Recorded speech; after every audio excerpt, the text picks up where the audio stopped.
However, he expressed hope that nuclear weapons would not be required. Putin declared Russia could take the conflict to its logical conclusion. Israeli cabinet ministers have reportedly approved a new military plan aimed at capturing the entire Gaza Strip. Officials indicate the plan involves remaining in the territory for an unspecified period. This development comes amid warnings from doctors about the catastrophic effects of the ongoing blockade on humanitarian aid into Gaza. In Romania, hard-right Eurosceptic George Simion has won the first round of the country's presidential election rerun. Preliminary results give Simion 41% of the vote.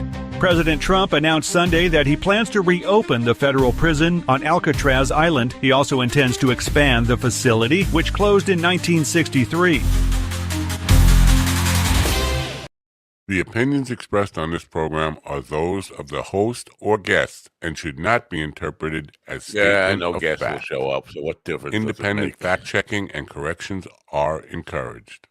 Can we get a cup of coffee in here, please? The opinions expressed are those of DD and Pedo Boy. I have no opinion. I just have facts.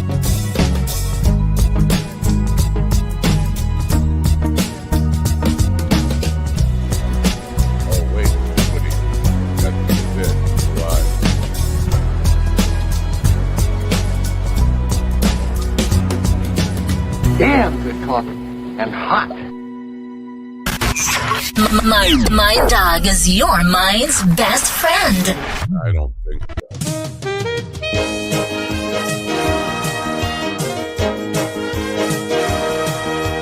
My dog is your mind's best friend. Good, I think. Wake up, America. You've got a dog that needs walking. That's right, sunshine. Just put on a big pot of strong coffee and get ready to type your little hate mail with your opinions about kumbaya and flat earth insanity. Stand-up comedy? You want stand-up comedy? Well, we've got sit-down comedy. It's time for Coffee with a Dog. You make me laugh. I don't make nobody laugh. No laughing, no nothing. All anger and bitterness.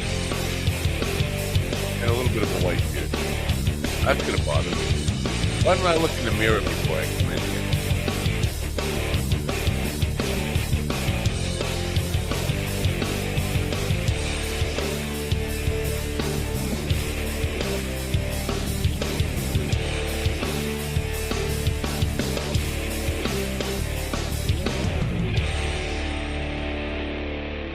Good morning, you people, you damn people, you damn dirty ape.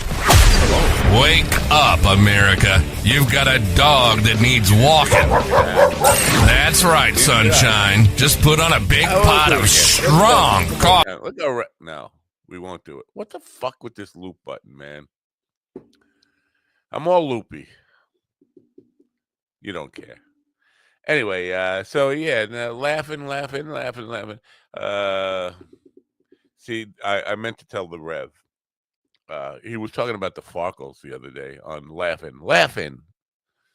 There's Fred Farkle, Fanny Farkle, Phyllis Farkle, Frank Farkle, and her. Hi. It was her. She didn't. I think Ruth Buzzy actually played her. Hi. But I think that's who played her. But so I put in the chat room for the Rev and her hi, and he was just like, he didn't know what the fuck that was about. Because why would he know what that was? Because he's talking about, oh, you had to watch Laughing, but he obviously never watched Laughing. He doesn't know the Farkles. Fuck that Farkle. Fucking Fanny Farkle, fucking Farkle, friggin' Farkle. I'm just so sick of the bullshit. Today we have, we probably don't have any guests, to be honest with you. We have 2 guests scheduled. I think one of them, that's Jordan Peterson. Jordan Peterson just showed up, ladies and gentlemen. Russell Little has been with us before. He's got a book, Murder by Storm, and now another book, Murder by Meat. It looks like it has the same cover. And Jordan Peterson noticed it too. And he will probably show up in the second hour. 50-50. He's in Houston, Texas, which makes it 9:15 for him, 10:15 for us. By the way, time now, Eastern time is 9:05 a.m. in case you care about time. If you don't have a watch or a cell phone. But in the first hour, we got a comedian who probably won't show up because comedians don't fucking show up. We've gone over this over and over and over and over. The guy's name is Joshua Southern. Another guy doesn't know how to write a bio. Another guy who doesn't know how to give you any information to find out any information on him. So I might have the complete wrong Joshua. Is it Joshua? Joshua Southern. I think I forgot the H in his name. I'm looking at the thing. It says Joshua. Joshua. Anyway, fuck me. Fuck him. Fuck everybody. He's not going to show up. So I could say I could spell his name any way I want because he's not going to show up. I got two guys who did show up, unfortunately. Listen, I shouldn't say that. I wish they would show up and I wouldn't show up. How about I don't show up tomorrow? That would be good. Everybody would be happy. Everybody would be happy. Having some problems with my new sponsor, Corel Draw, Corel Paint, Corel Art, digital art. I can mention them. They sent me some commercials, but I can't play them because the contracts can't be signed because I need a Windows machine to sign it. And I'm not buying a Windows machine just to sign a contract. And they say I can open an exe file on Mac, but I got to run parallels. I don't want to do this. Why? Just send me a PDF. I'll fill it out and I'll mail it back to you. How about that? See how angry I am? I don't know if you know this, but maybe all yeah, right. Fuck you. Fuck you too. Oh, anger. You know what would help me with my anger problem and my anxiety and my stress? Mind Bloom is helping people achieve life-changing clinical and personal breakthroughs, alchemizing both the psychedelic medication, psychiatric care from psychiatric clinicians, coaches, we call psychedelic guides, and a lot of content and meditations and programs into this really transformational experience that, because it's delivered at home, costs a lot less and is a lot more convenient for people to receive. All right. Oh, ladies and gentlemen, in the room with me, the loser who didn't push any wrong buttons, Stephen, I have no last name, the man with no name, the sitcom, as he's known, which really needs to change anyway. We could just call him the shitcom. The shitcom. I like it. Poo-poo, wee-wee. Aha. Oh, and also Mr. Overly Green background, G.D. Fenderson. Good morning. Good morning, America. MyDogTV.com. Just in case someone wants to correct me about the Farkles again, fuck them, okay? Fuck them if they correct me about the Farkles. Was that you? I thought it was the Rev. I could have sworn somebody I did his research for him. Oh. You think he's a busy man. You think he has time to research anything? He does reverent things all the time. He said he used to watch it. And then he probably did used to watch it. Hi. Yeah, but that wasn't her name. Her name wasn't her. They all had F names, I thought. They all had all except for and her. Hi. And that wasn't because Bruce Buzzy's character had a name. It wasn't her. All right. Well, may have been Steven, come on, let's fact check the Farkles. Lie detector test determined that was a lie. First Farkle family with Greer Garson, Farkle family intro. Let's see the Farkle family intro. Is so to me it sounds like, when was this show made? It was laughing. So 1966, 1968. So that explains their theme song. Welcome to Boomer Corner, the only corner where you can get stuck. Your fucking generation sucks their own cock. Doesn't mean that. I think you. Fair warning, fine friends. Once more, we find ourselves face to face with those reckless felons of fun and frippery, those frantic, fantastic, fun-loving folk, the Farkle family.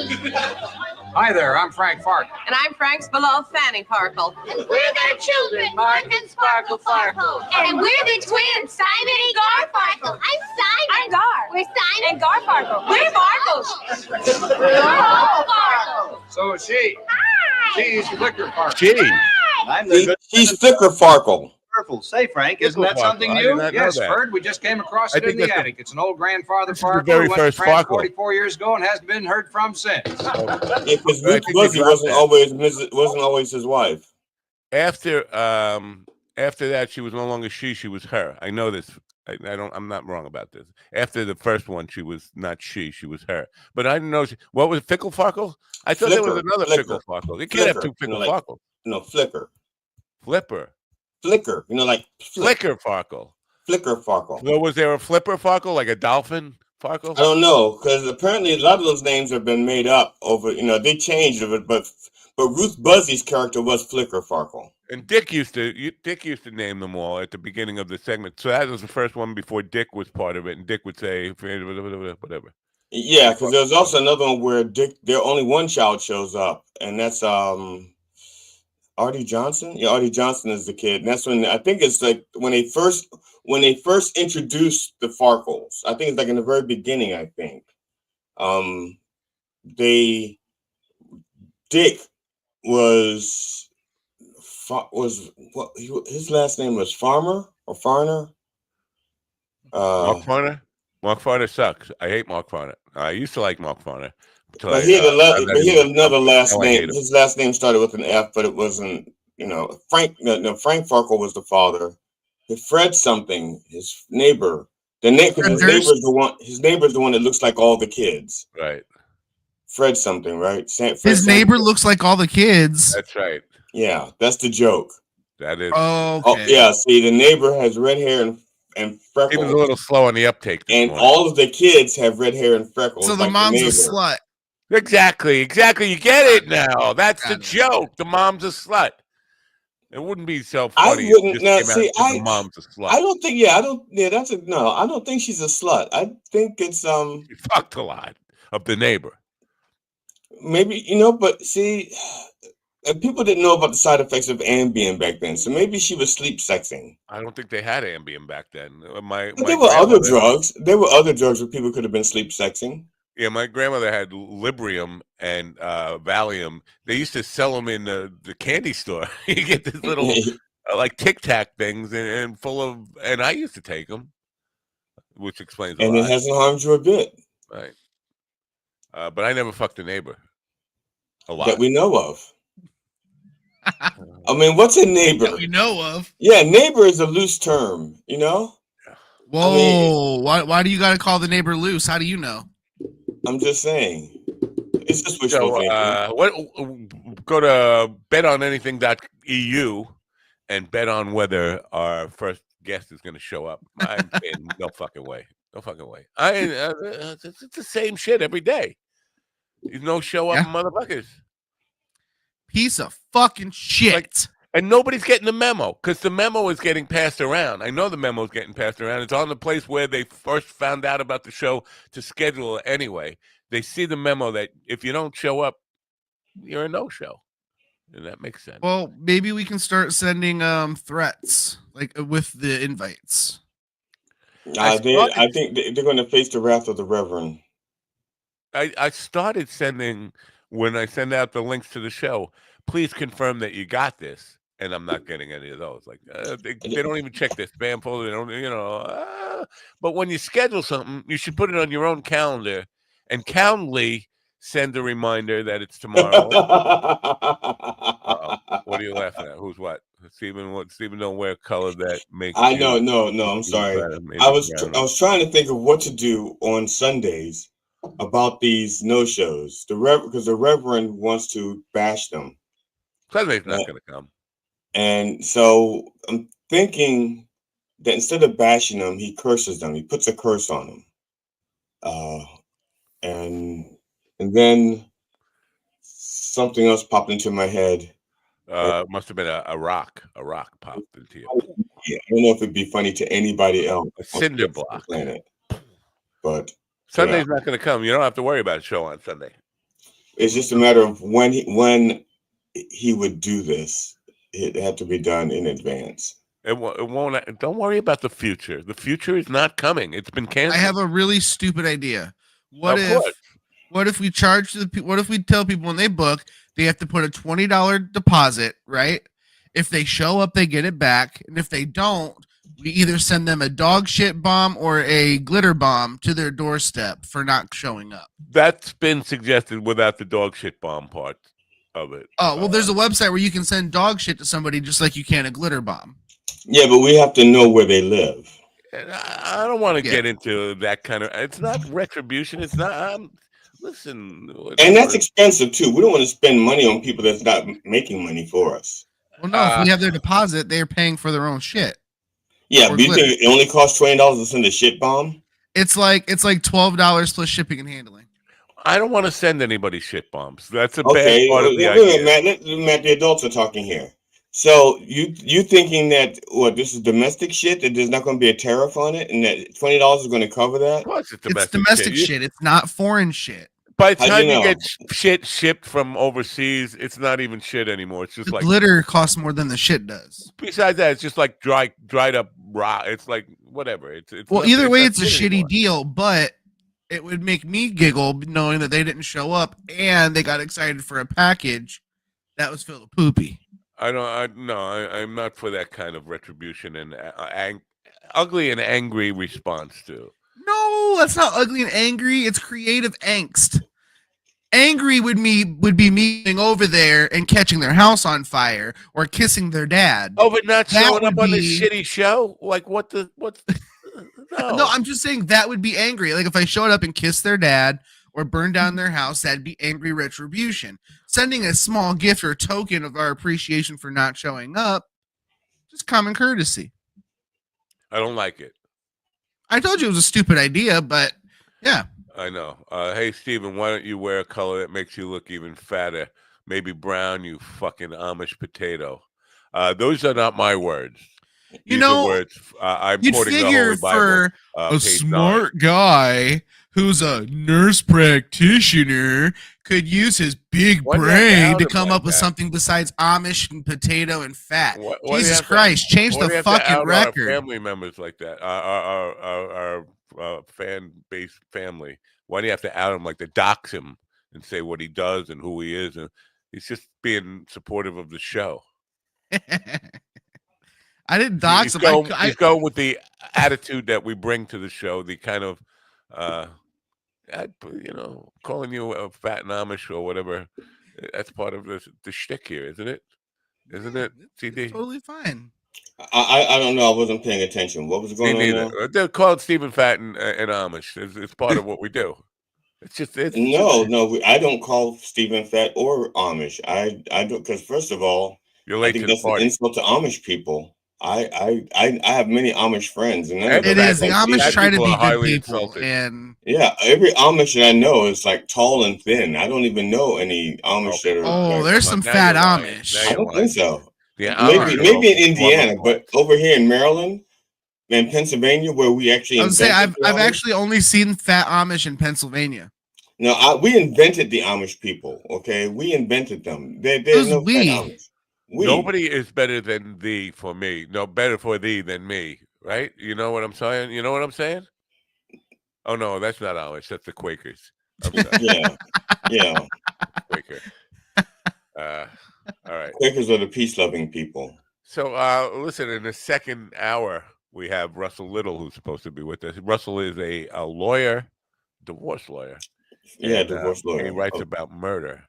I thought it was true crime, but it might be, I don't know, it might be fiction. Well, apparently the stories are based on, his novels are based on stories that he learned about. Glad you remember that. During his, so he's probably had like people who go and go, before they hire him, and goes, look, either I'm hiring you or I'm gonna have my spouse killed.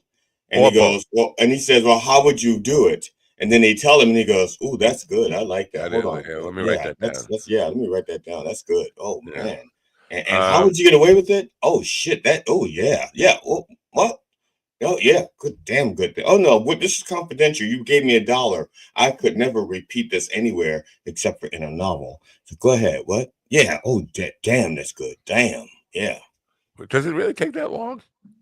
You ever sit through a divorce with an attorney? I'm sorry, Jordan is like in my throat somehow. Ew, Jordan Peterson's in your throat.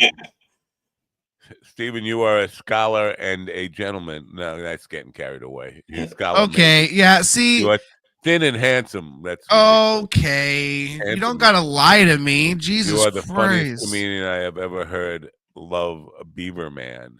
Look, Love. look. Okay, first of all, the only part of that's even mildly correct is the word comedian. The Beaver rest Man's of that's not just correct? the rest of that is just rude. Well, first of all, you don't think your name is Steven? And you don't think he is the Beef Man? I think he is the Beef Man. I've heard other people call him Beef Man. Okay, fine. The names are accurate as well, I guess. Yeah. Okay. Also, the scholar part. We know for a fact that you used to, before you got caught doing what you do, you used to teach in school, so that would make you a scholar just off the bat. Substitute scholar. Substitute scholar. All right, fine. Scholar light. Yeah, and he did it on the road, so that would make him a road scholar. Because you did we're 21 minutes in, and the guest has not shown up. I 21 won. minutes, I win? not 41. All right. If you care about the time Eastern local time, it's 9:21 a.m. Did I even say May 6th? Tuesday, May 6th, 2025. Did I say that? If I didn't say that, let me say it again. Tuesday, May 6th, 2025. So I am going to post on his website. Can I do that? I guess. It says Pendleton Performance. Okay, I'm on his Facebook page. I'm looking for a picture with him on it or something. That's from April. April Hoot Looney? It's from the month of April. April Hoot Looney. I'm gonna send him a message. I'm gonna send him a message. I'm not gonna friend him. I'm gonna send him a message. I'm gonna send him a message. Basically, send him a fish in a wrapped up dead fish in a newspaper. It's a Sicilian message. It means. How about if you think this is too harsh if I type, "You are dead to me, you fucking no-show." That's romantic. Yeah, okay. that's kind of lovely, I guess. You are speaking of this dead kind of stuff. To me, you need to borrow a pigeon. Okay. No, I'm putting it on his. I'm sending it to him through Facebook. Because I don't have a pigeon anyway. I can't wait to see. Colonel Mike, General Mike. Let's his father used to have a pigeon. And I'll sign it. Love, GD Fenderson, co-host of Coffee with the Dog. I don't know. Love is getting a little carried away. Yeah, like. There's a lot of love going on when I don't think it's being meant. Yeah, like go for the like. Okay. How about sincere gratitude, gratitude and thanks. Stop the pigeon. Yeah, Steven, you know that one? No, it's a Boomer cartoon. Okay. Stop the pigeon. It was about with dearest regards. How about that? Dearest regards with dearest. Will you quit making it sound like we miss the person? Just say fuck you, GD Fenderson, co-host of Coffee. Okay, best wishes. I'll just type best wishes. Bless your heart. To me. Bless your heart. Yeah, bless your heart. Yeah. You are dead to me, you fucking no-show. Bless your heart. Best wishes, GD Fenderson. Oh, you know nothing about his mother being a skank whore? No. I've never met his mother. I never met him either. It's just like a common greeting. That's not a common Bless your heart. Bless your heart. So I'm in a Twitter war with a guy from South Africa, a white supremacist from South Africa, what do you call it? Apartheid guy. I'm in a Twitter. He's a cum swallower, is what he is. How do you be a white supremacist and move to Africa? No, he was in South Africa. South Africa is where the land of apartheid. I don't know if you know this. It is. I don't know if you know this about South Africa, but they just went there to just like steal the land but You know, the guy's a Trumper. Why are you a Trumper if you're into? You know what? Worry about your own shitty little country. How about that? But he started attacking me and saying some shit, and then of course I called his mother a skank whore, and now he's saying, "Well, I sent the message." Because you use such vulgar language, that means you have no self-confidence or strength, or you have to act like you have confidence. It makes you feel like you can act like you have confidence and strength. First of all, I never pretended to be confident or strong. I mean, there was a day when I was both, but that was ancient history. I'm not confident. If anybody watches this program, they know I'm the least confident person, confident about anything, myself, the planet, people, anything. I think we're all going to hell. I think you're pretty confident with your answers, because even when you're wrong, you stand by them. Yeah. No, I don't. I'm just teasing about the wrong part, because you're never wrong, but often mistaken. but when you will when you blurt out your answers, you blurt them out with confidence. I'm pretty quick to admit when I'm wrong, though. Well, I'm not saying that's why I just said I joked about that. You know, that wrong part. But you do, when you blurt out your answers, you are confident in them. But so now you've got some other guy. This is some other dude. I don't know if this dude is South African or not. Like, they're ganging up on me. Like, wait a minute. If you're talking about strength and confidence, what do you have to bring your brother along to the fight for? A South African is ganging up on you? Yeah. Is this a white South African or a black South African? The first guy is a white guy. No, check this name out. Petrus Theron. Now, you would think, because I wanted to send him a shit bag, so I tried to look up his home address, and there's fucking hundreds of pages of Petrus Theron's on Google. Like, if you Google Petrus Theron's home address, and some of them are not in South Africa. Like, some of them are actually in Ohio and Texas. Like, who the fuck names a kid Petrus? Like, that's like naming your daughter Latin for Peter? Vaginus. I'm sorry. Is that Latin for Peter or something?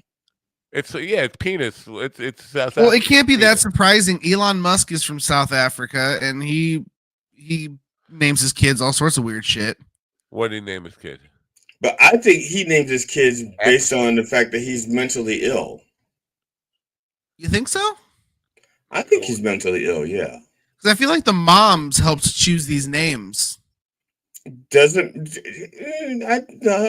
be mentally ill, but he's got 13 different moms, though, right? I'm not him, but he's got a lot of different women that are not his. He's got a lot of baby mamas. Yeah, that's right. Thank you. I forgot the correct vernacular. Baby's mamas. I can only think of one F name for a woman for the Farkles. It's Franny Farkle. What else is there?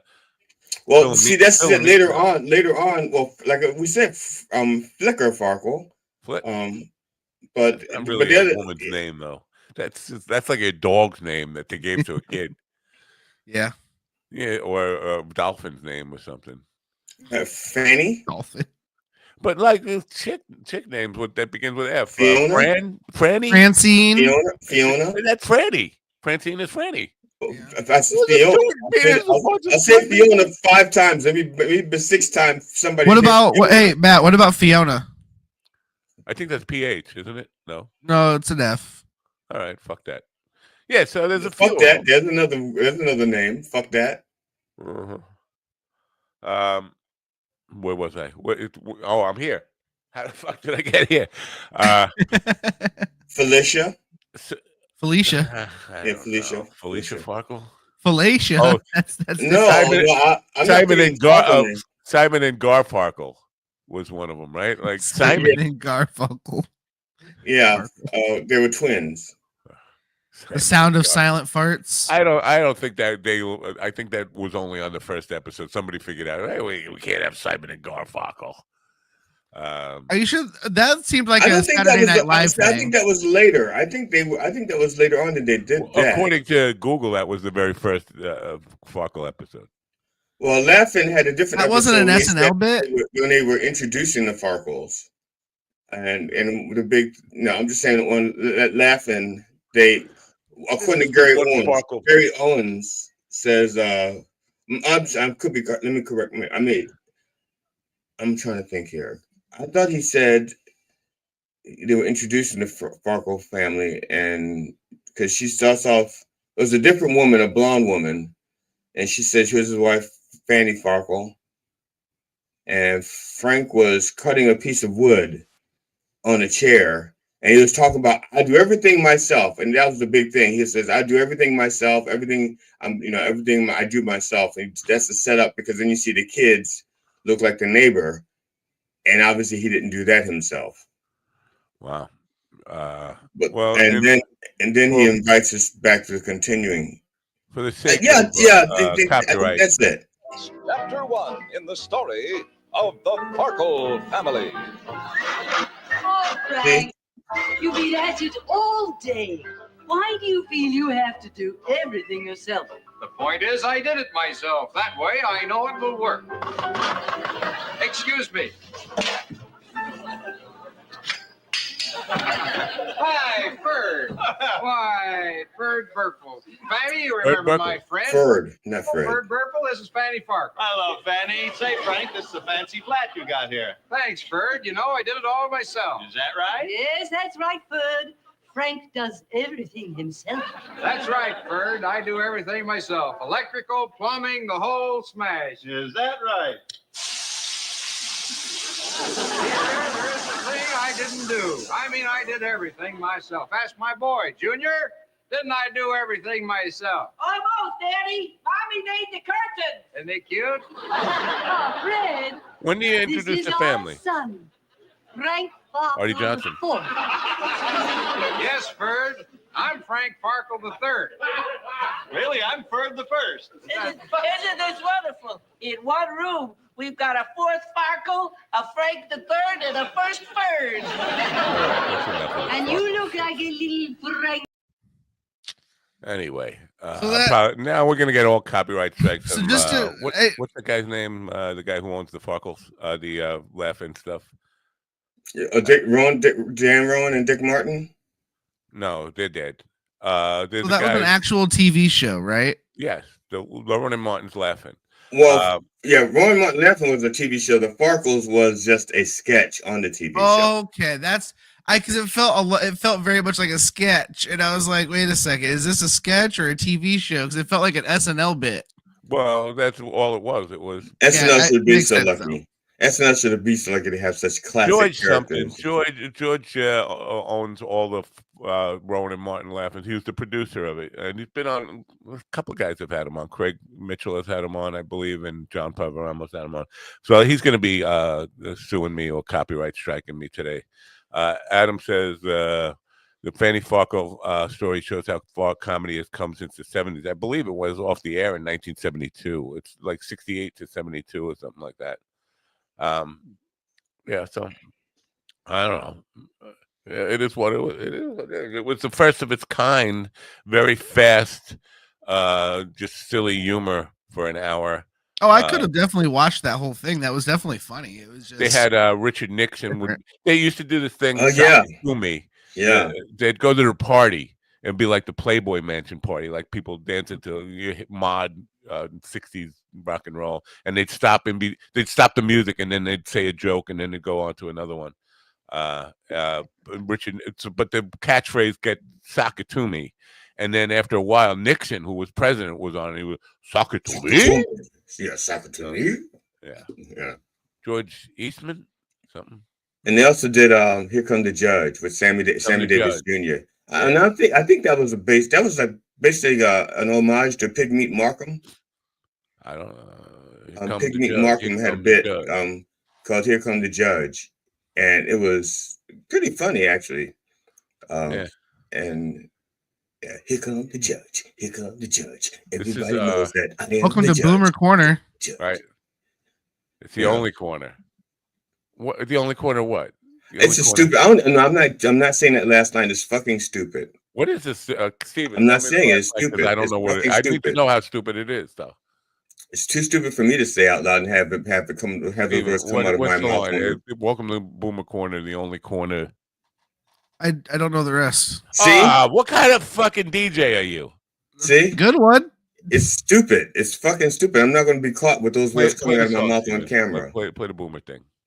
right. You're a little Wait, what? Welcome to Boomer Corner, the only corner.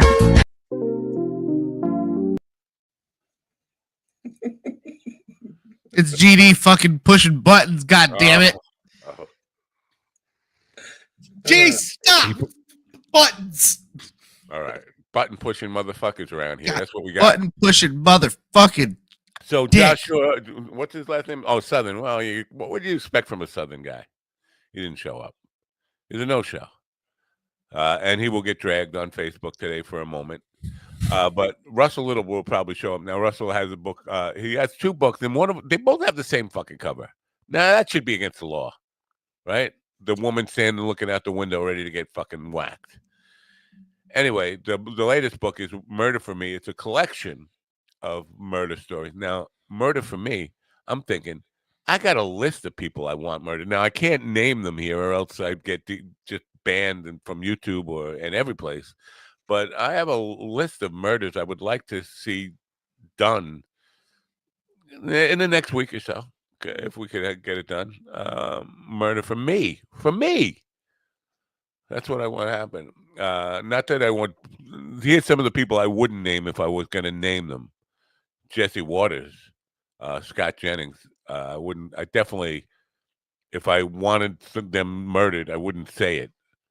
That's what I'm saying about them. You know who those 2 are? Jesse Waters, right?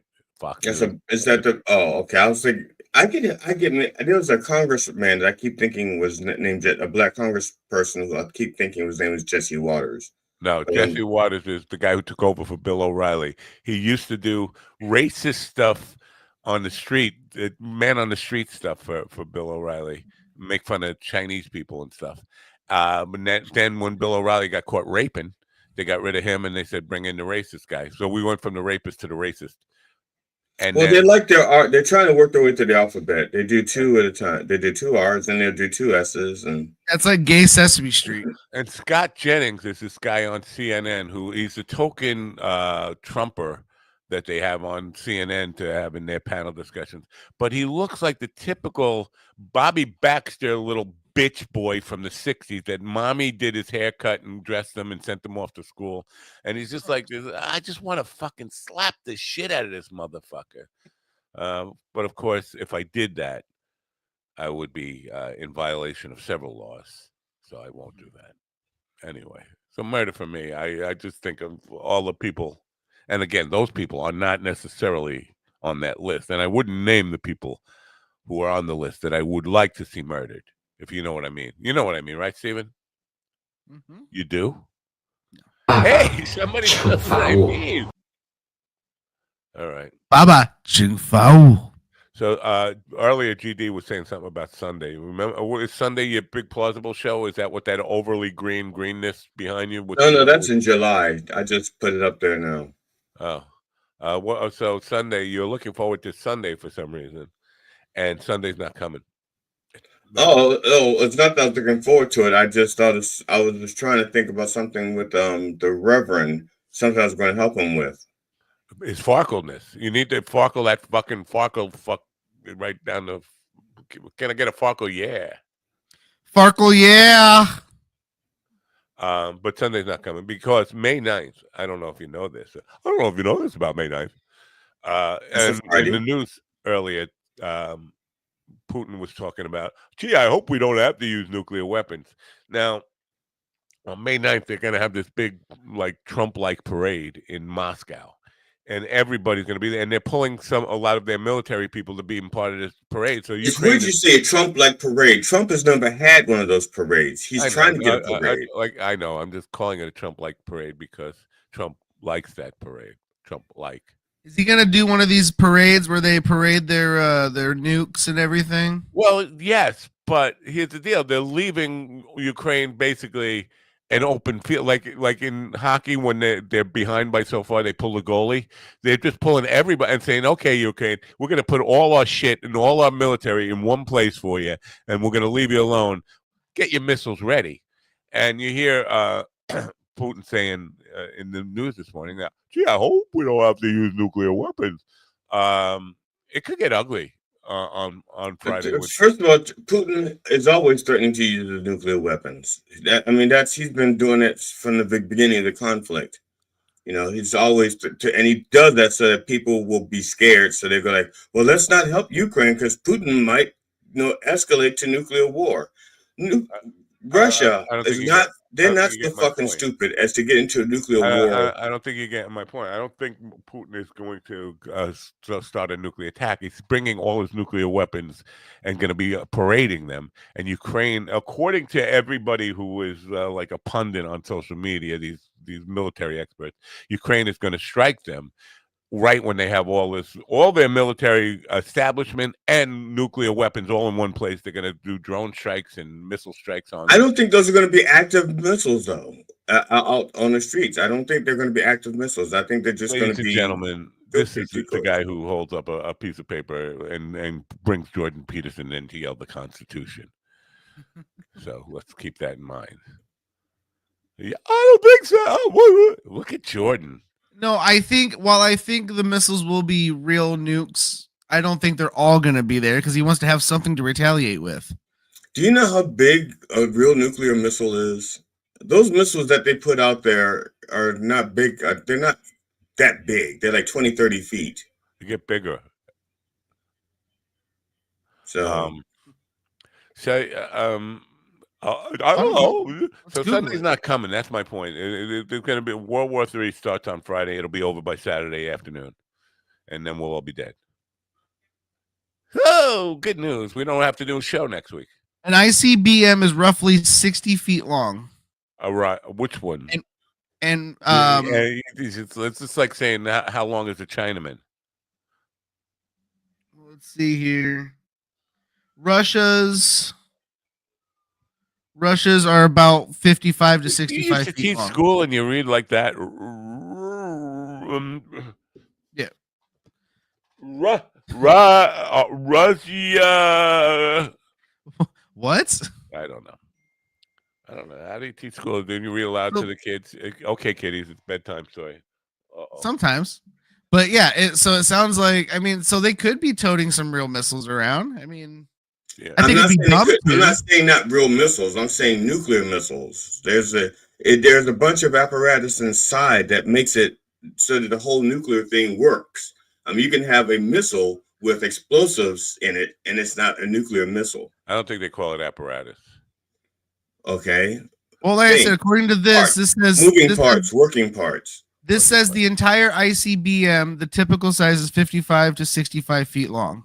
Uranium, plutonium, and 5 feet around. An intercontinental missile, the ballistic missile, ICBM, does not always mean it's nuclear. It just means it has explosives and it can get from one continent to another.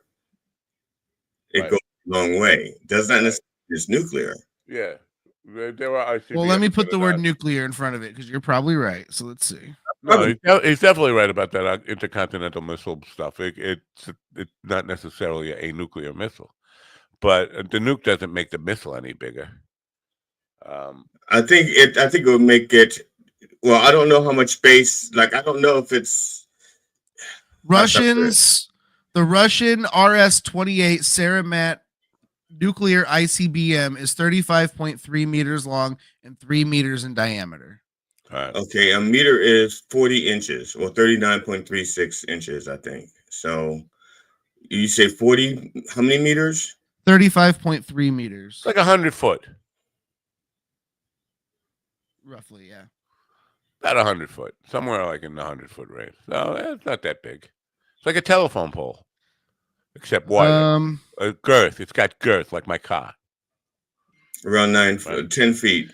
35 meters is 114.82 feet. Did you hear GT just said my cock has 10 feet of girth on it? Oh, well, that's unpleasant.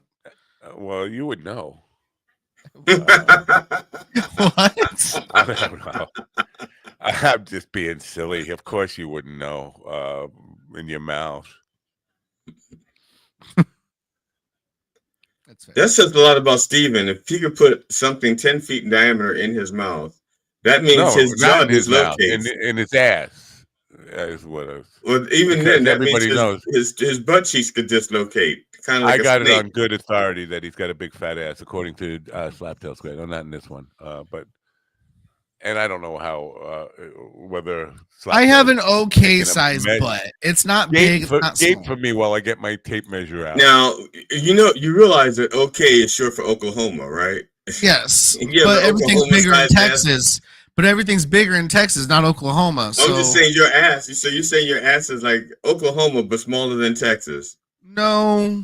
You said yeah, By but the way, you said you just I'm had glad you have an Well, I don't Oklahoma-sized have a ass. very big butt. I don't have as big of a butt as I'd like to have. I can tell you that. Why'd you say it was the size of Oklahoma? Wait, you would like to have a bigger butt? Well, yeah, I sit on it all what? day. My ass hurts at the end of the day because I'm sitting on my tailbone. But just because it's small doesn't mean it doesn't have cushion. I mean, There's not a lot of cushion there either. Oh, okay. Because you could have You could get memory pillows to foam. put in the fucking chair. You could get some. Yeah, memory I foam. mean, I have a nice seat. It's comfortable. But like if I was Yeah. to sit on like a student chair, like a desk chair, Why a don't you hard just chair, stand up? Or a toilet. Yeah, I can scoot forward a little bit on the toilet and not be on my tailbone. So Now, what happened to this whole walking thing? Because you were doing the walking thing for. no, I'm still practicing on the crutches. I'm getting a little bit. Right now, I'm working on my leg strength. Is the big thing. Okay. All right. So, like for example, I come home after work. I come home, I lift weights, take a shower, and then I go and I stand by my bed and I try to just stand on my legs and build up my strength for about 30 minutes a night. Right. Well, I'm glad we know your evening ritual now. Oh, that's not all of it. That's just the PG part. I didn't hear anything about like taking a shower, brushing your teeth, any of that stuff. We didn't hear. Well, yeah, I come home. I just I go work lift out. weights and I piss on my bed. No, jerk I off just on my I friend know. and Play the tape. I said I come home, I work out, I take a shower, Did he I say go in take my a room, and I shower? stand didn't by hear the take a bed. shower. I heard the part about where you jerk off on your friend, and I thought that was not that's not a friend. If it's you not a probably friend, why would they let you do that? Well, because you left a shitbag on his front step. So he lets you come on him? That's a that weird doesn't make series of sense. events, Yeah. Matt. Yeah, What that's kind of a weird flirting are you escalation. into? That's a weird kind of escalation. I don't have I'm any beginning friends. to wonder what kind of tit for tat you have in your life. Yeah, that's yeah. weird. Well, somebody we were talking about racism yesterday. Somebody Now I said- see why you're so bad at improv, Matt. Well, now I see why people say you're bad at Shitbag. improv. I say yes to the shitbag, yes and to the shitbag. You said yes and to the shitbag, but you went to coming on them, and then it was just Well, this is so. I just No said I continuity. have no friends. See? I stipulated that I have no friends. Okay, I have no friends, and people think. Somebody said, "Well, what is it? Going to push him over in front of hot chicks when we go to West Virginia. West Virginia has no." Dude, wait, hold on. Wait a minute. Wait, John, here's the thing, man. Here's the thing. If you do that, you're just going to get me all the pussy. Because here's the thing. When you pick a fight with a guy in a wheelchair, whether you win or lose, you look like the asshole. Because if you win, you just beat up a guy in a wheelchair. But if you lose, you just got beat up by a guy in a wheelchair. No. And either way, they're going to come over to me and be like, oh my God, are you okay? I'll be like, I don't know. Let's go see if I'm okay. And then the next thing you know, I'm getting the West it's Virginia really blood sad. down. The guy in the It's really wheelchair. sad that you need somebody to beat up on you so you can get sympathy sex. That's really sad. Exactly. He says Exactly. he's See, helping you out, you dumbass. John, I obviously I know saw you're helping me out, bro. I was just kidding. It's yeah, I know this game. I've played it before. Let's go. I don't know. You seem a little confused about the whole thing. Are you adversarial or are you friend? I think sex confuses Steven to begin with. No, that's the one thing that doesn't confuse me. But no, it's gonna help. But I've several times in my life I beat the fucking crap out of a kid in a wheelchair, and people came over and said, "Way to go! Yeah, that guy needed a fucking ass kicking. Thank you." I don't listen. I'm not gonna be the listen. Hold on. If a guy in a wheelchair deserves to have his ass kicked, kick his ass. That's fair. That's what I do. Don't be an That's my ableist. thing. I'm just saying, That's my like to thing. the general public, No, it doesn't look good. I've for gone person up to doing random strangers, and kids or little kids in wheelchairs, like 5 years old in wheelchairs, and just beat the fuck out of them because that's what I do. it. Yeah, why not? It's a hobby. It's not a vocation. It's an No, avocation. I can. You know what? It's a viable hobby. Look, they asked me to be part of the Big Brothers Big Sisters program because they had some kids in wheelchairs, and I beat them up. So, but the most which are you, important a part big of brother being or a a big shock sister? jock is the shock. Nobody cares about the jock, so you got to be shocking. So I'm just saying this stuff about. I've never really beat up a kid in a wheelchair, but I'm trying to be a shock jock here because that's how you make money. I heard. It's no, because just if you're just a jock, you're not going to make any money. You got to bring the shock. I think there are a lot of jocks that made lots of money. They're usually in the NFL, the NBA, the MLB, MLS. Well, they're jocks, but they have a bit of shock with them, or at least a hand buzzer. You know those hand buzzer things. Only the quarterback has that, and it's only with the center, so he knows when to hike the ball. He goes, whoa, just like that. He goes, It makes me want to be a center in a way. Yeah. So he shocks the center in the ass, and he doesn't know how to hike the ball. But they used to use that when the silent snaps, when they don't, they do the count and they don't say. That's how the center knows when to snap. It goes, oh yeah.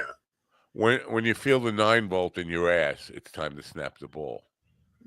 Well, I think it's more than 9 volts because how would the centers are usually big. How would they fill a little battery like a 9-volt? Then you just slip that in and they wouldn't even know it. It had to be something battery.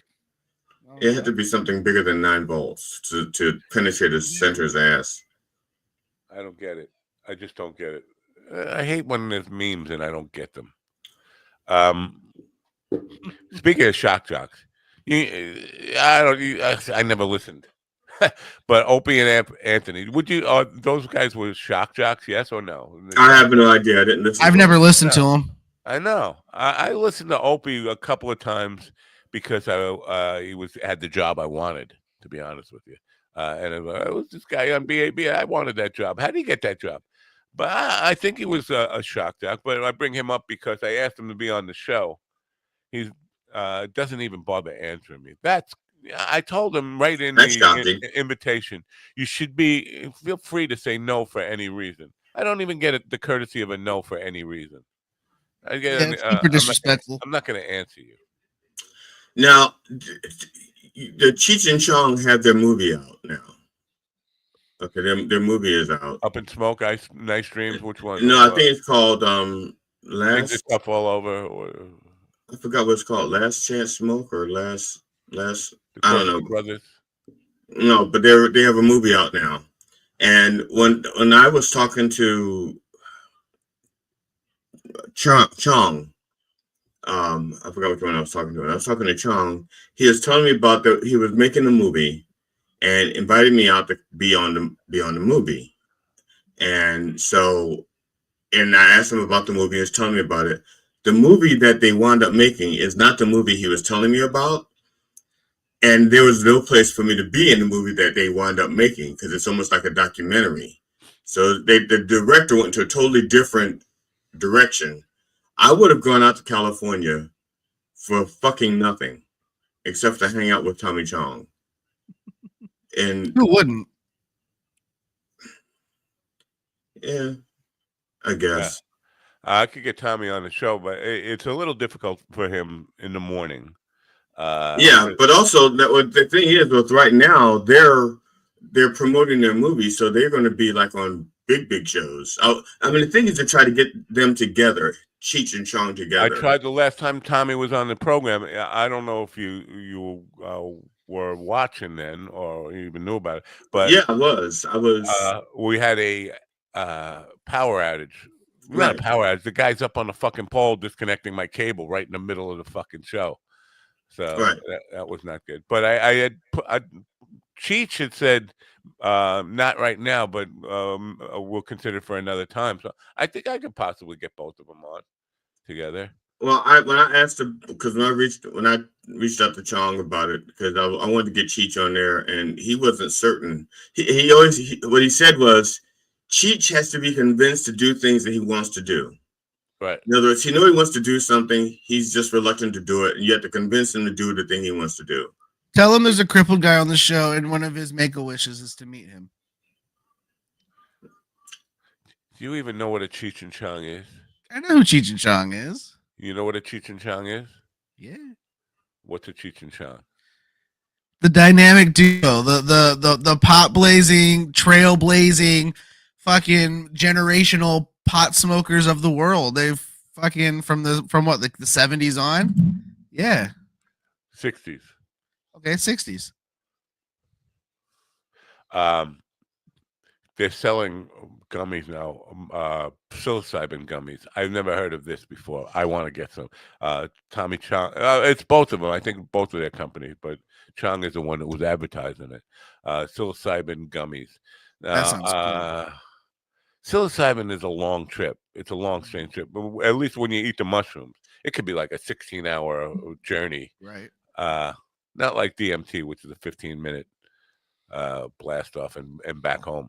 But I think I want to try them. I think I should order them. Steven, order them right now. Go ahead. I don't know if I can order them where I'm at legally, but I would love to try them. It said no, I can't order them in Maryland. Everywhere on the ad. That's what it said. If they're legal everywhere, we should all try some on the show together. It may be a fine print thing because in Maryland it's illegal to own the psilocybin.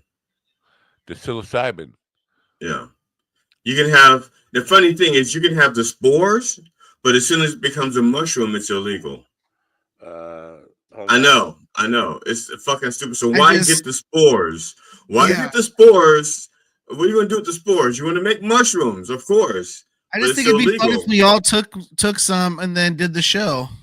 No, not for me. Would not be fun for me. But you guys go ahead. Okay, well then you get to babysit while we do it. Fuck no. Cheech and Chong THC gummies and edibles, but where are the silly caps mushrooms? Here you go. Cheech and Chong silly cap magical mushroom gummies, surreal strawberry. Oh, you got them in different flavors, but mind expanding experience from nature's most magical mushroom, now 100% legal and pure. It doesn't say legal everywhere, but 100% legal and pure. So maybe it's not psilocybin. Maybe it's just a synthetic thing that they don't have a law against yet. The first legal alternative that actually delivers the magic, not your basic wellness mushrooms. No toxic ammonia, no tummy troubles. Oh yeah, because they used to have strychnine was part of the psilocybin stuff, and that would be brutal. So it almost sounds like it's a synthetic version of something that because it didn't exist, there's no law against it yet. Yeah, like that Delta 9 bullshit or THCA, whatever. It could be. I don't know. This is just theory. I'm just throwing it out there. I have no working knowledge. Silly caps, pure, potent, and most importantly, 100% legal mushroom gummies. They aren't your average Amanita gummies. I don't know Amanita. Silly caps are made with 100% of the real magic mushrooms extract. Yeah, those magic mushrooms. Yeah, he's kind of dancing around saying psilocybin, silly. Right. Yeah. So it almost sounds like it's some kind of synthetic that they don't have because it didn't exist. There's no law against it yet.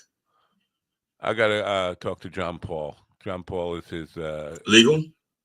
No, it's his son who handles all this stuff. But he sent me an email about it, and in the email it definitely said psilocybin mushrooms.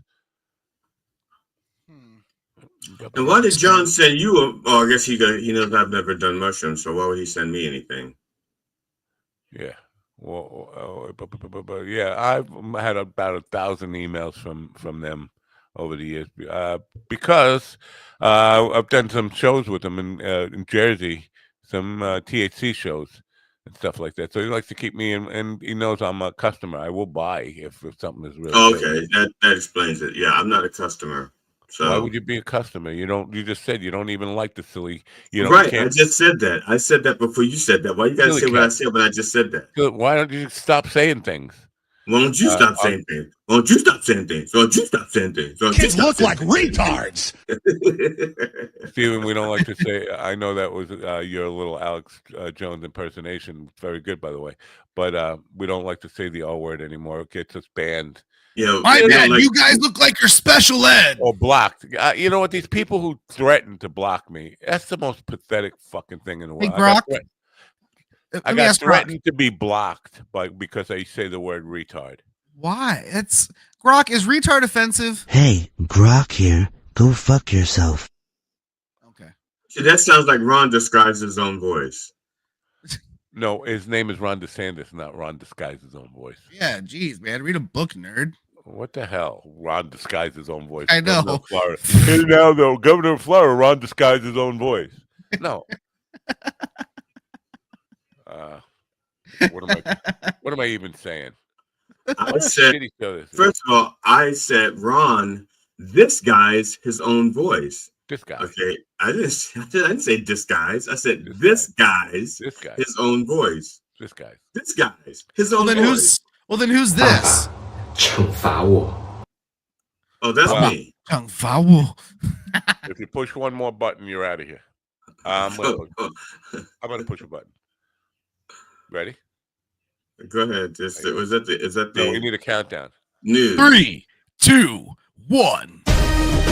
In Romania, hard-right Eurosceptic George Simion has won the first round of the country's presidential election rerun. Preliminary results give Simion 41% of the vote. The runner-up, Bucharest Mayor Nicu Sordan, received roughly 21% support. The two will face each other in a runoff election scheduled for May 18th. This election rerun occurred after the country's constitutional court annulled a previous vote held last November. Jim Kender reporting. Israeli cabinet ministers have reportedly approved a new military plan aimed at capturing the entire Gaza Strip. Officials indicate the plan involves remaining in the territory for an unspecified period. This development comes amid warnings from doctors about the catastrophic effects of the ongoing blockade on humanitarian aid into Gaza. They report severe shortages of food, water, and medicine leading to preventable illnesses and deaths. Separately, Hamas announced Friday it executed 6 Palestinians for alleged looting. Joseph Eckerson reporting.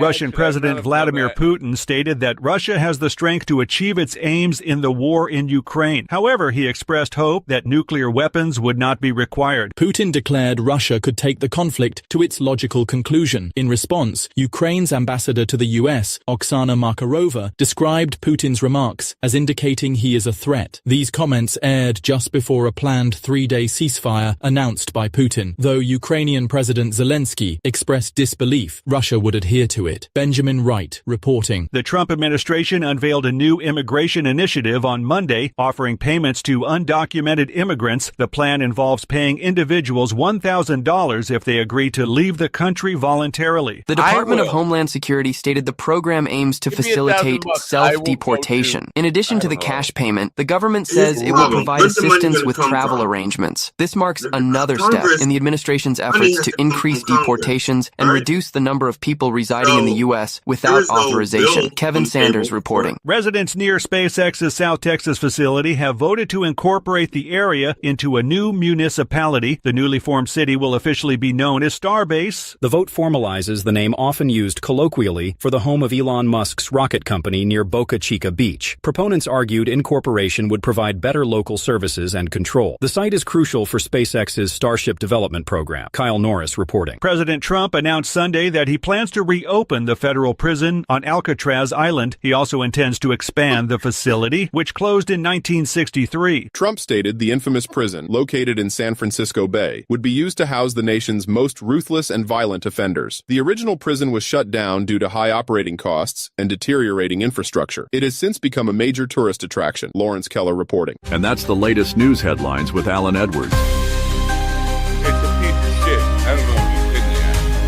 Alcatraz. Fucking idiot. Anything to kind of distract and cause a buzz and yeah, that's it. Nonsense. So then people talk about how much money it would take to refurbish Alcatraz, and then forget the fact that Trump himself is a criminal, stealing money, violating what is it again? The emoluments clause, and probably everything else. The man's a fucking criminal and a thief and a grifter, and he wants people to talk about other shit than the fact that he's a convicted felon, unregistered sex offender, and a thief and a cheat. Right. And yesterday, you know, the talk about impeachment has been going on for since he got elected. But you can't impeach a guy who has the House in his pocket. You can't. It's impossible. Why even bring it up? But he brought it up. Yeah, he brings it up. But he brings it because it's a sore spot for him. He's been impeached twice. So that's why he's tried to get Congress. He kept trying to use his influence that when Mike Johnson took over. Johnson took over. to try to impeach Joe Biden. Because let's impeach Joe Biden because he didn't want to be, that's his thing. He knows when he's fucked up. And he doesn't want to be the only one who's fucked up. So he wants everybody to look fucked up like him. So he doesn't look so bad. If I may, he brought it up because I think Adam Schiff was the first one, a prominent Democrat, to bring it up. And it's just like, because the people in the peanut gallery have been talking about this all the time. It's like, why would you even suggest? I know he's a fucking criminal, and whatever the measurement of high crimes and treason, whatever, however you measure that, you could make a case for impeaching him at any point, but you're not going to ever get it even considered by Johnson. So why even go talk about it? So to hear a dope like Schiff who knows that it's not going to happen. The only thing, if Schiff indeed is the one who started it, the only thing I can think of is to try to rile up the base to make sure they show up. Says, if you want to get rid of this man, we need control. We need control of the House. We need 60 people. We need 60 votes in this. Was it 66? How many votes do you need to remove him from office? Is it? I think it's 2/3, 66. Yeah. So they need, and then I don't think they're getting 66 in the Senate. I don't know how. I've been trying to do the math. It's possible. You need a majority in the House so that the Speaker of the House will let even come to the floor, though, because with Johnson in charge of the House, it's not even coming to the floor. So forget about the Senate at this. It's so ridiculous. Right. I'm just saying it's so when the next election is to roll up the base so they can control the House and try to get 66 seats in the Senate. Then you still are dealing with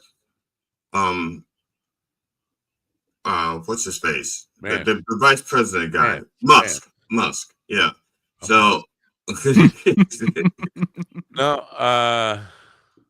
no. Now, can you imagine? I can. I mean, seriously.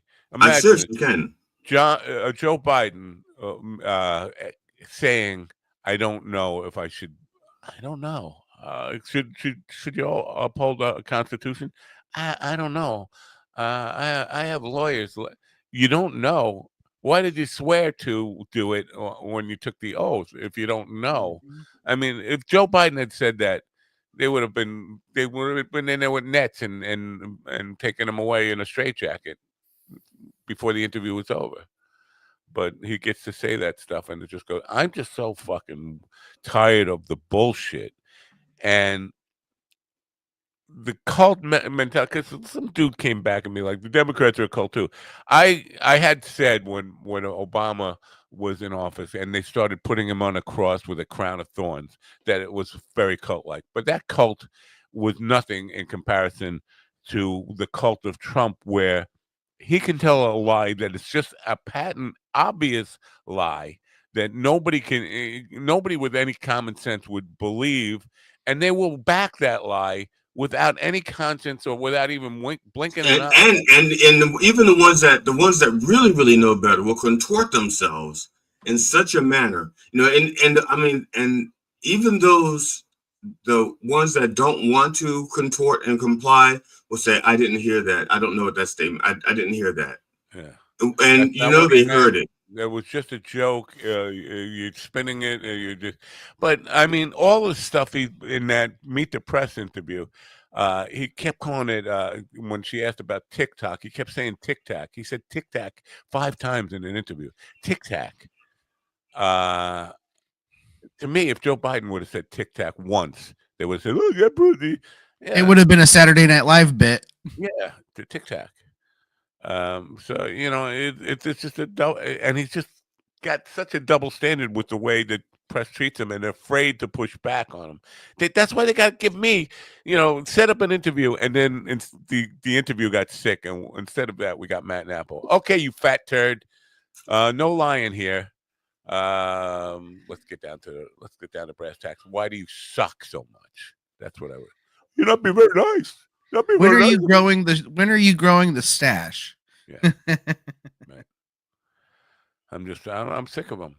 We got it's 1:00 current local time, 10:09 a.m. Eastern. If you're tuning in, yeah. Did I say May 6th? Tuesday, May 6th. Yep. 2025. I could, sure. Why not? If you Why say not? you said it, you said it. I said it. Yeah, you said it. Anyway, play the clip.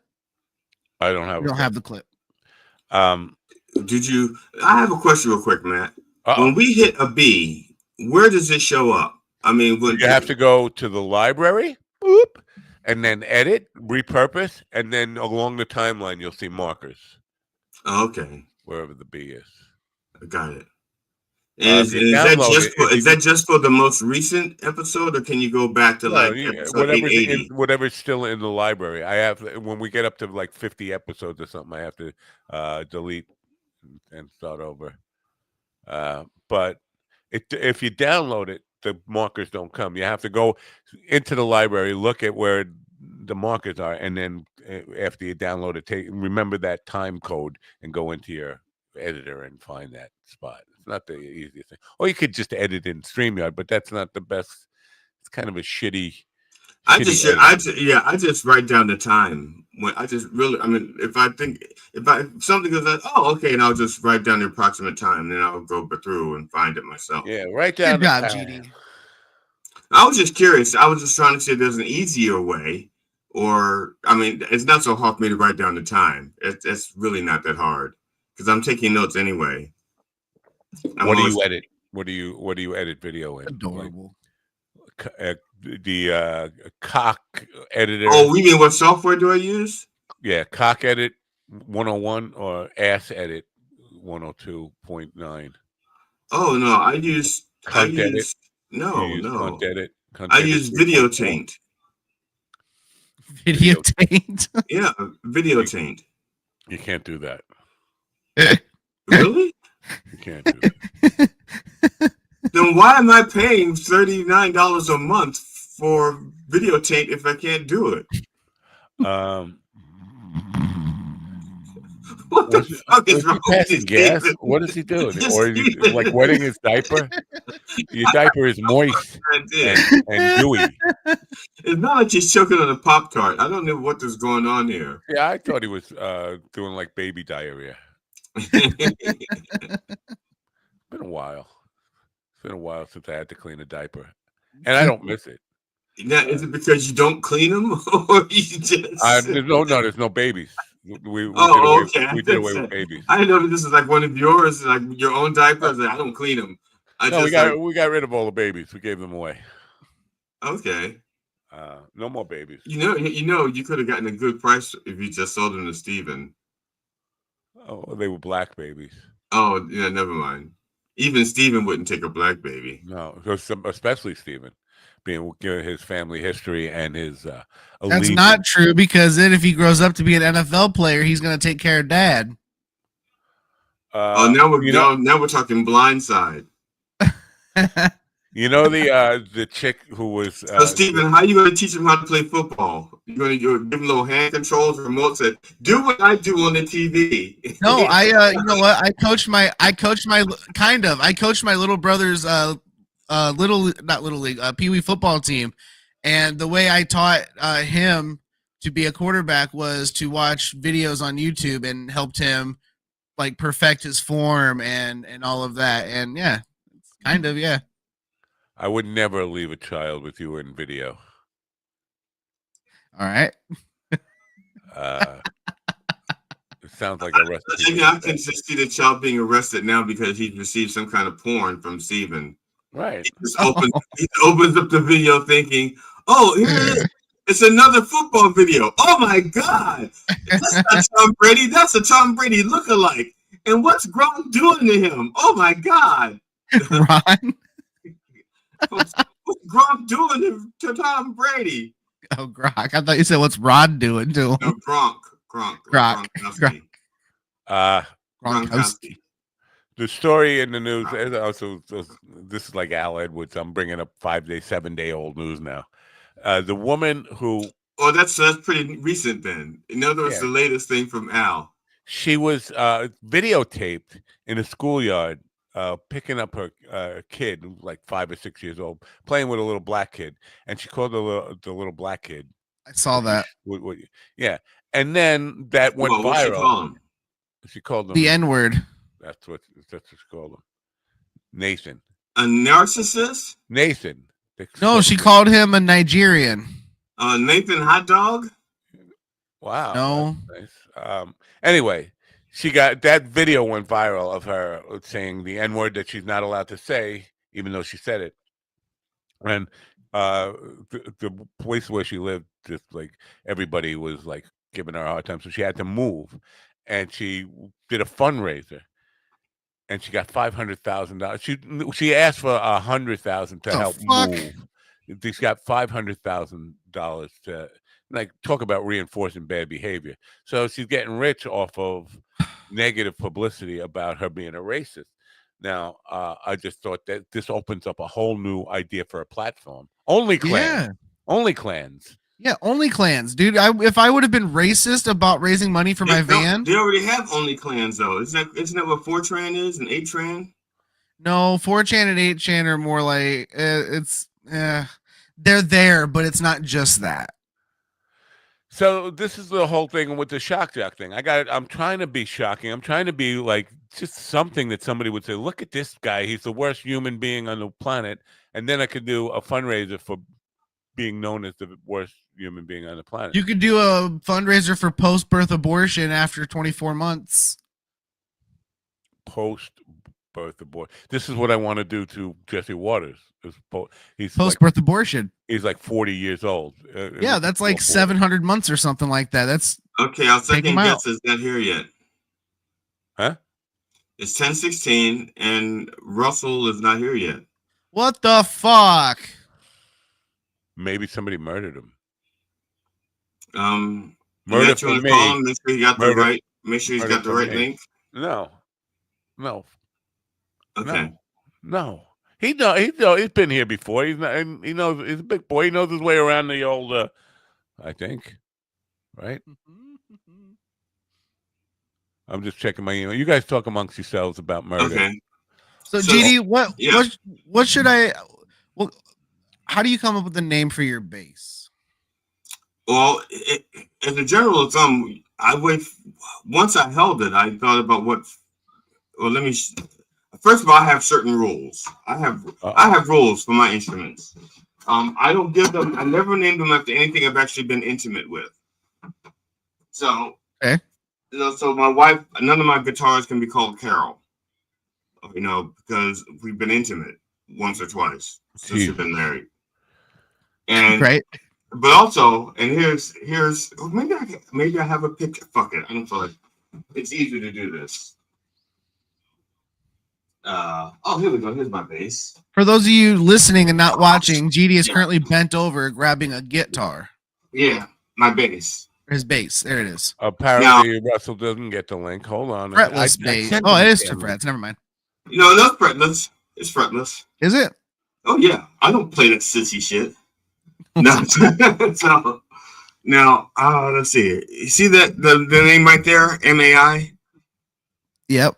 My bass, all my basses only had three. Well, the names of my instruments are fitness spaces. So like all of my guitars have like 5-letter names because it's a 6-string guitar. But again, these are my rules. So because I want the name on there, and part of it is that I name it because you're going to make mistakes. But this is really weird. I named this one after Sammy Davis Jr.'s wife because I liked Sammy Davis Jr. and I thought he was really, really talented. And he Altavis? Huh? Altavis? No, the other one. That was his wife's name. The other one, the white one. I didn't know he had a white one. Yeah. See, this is never mind. So, but he attributed his success to his wife, and I really liked him, so I wanted to kind of honor her. So I named my bass after her.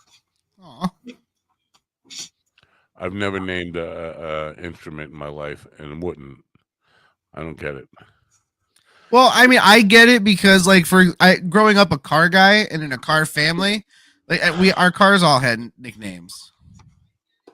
Well, when I was teaching my little girl to play guitar, I told her that the reason I wanted her to name is because one thing, you're going to pour a lot of emotions out into it when when you're writing and stuff. There's going to be a lot of emotions that it's going to help you. It's just going to flow through you, and it's going to help you in that regard. So it'll help personalize it, and also you're going to start making mistakes. You're going to make mistakes, and a lot of times people just say "fucking guitar" and they just get angry at the instrument. And if you kind of personify it, it's harder to get angry at it because you realize it's a partnership. It's not going to make a mistake that you didn't allow it to make, Word. So it helps build up a relationship. Now, the funny thing is, I don't know if you remember the cartoon Ed, Ed and Eddie? Oh, yeah. Okay. Do you remember their friend Plank? Mm-hmm. That was what she named her guitar. Plank. That's cute. That's cute. Okay. Yeah. That's cute. All right, you guys keep talking. You just keep talking. Keep having a good show without me because I got to do this. Yeah, that's frustrating bullshit. I just can't take it anymore. All right. Yeah, sure. Sometimes Matt gets so rage filled that it almost makes me want to be intimidated.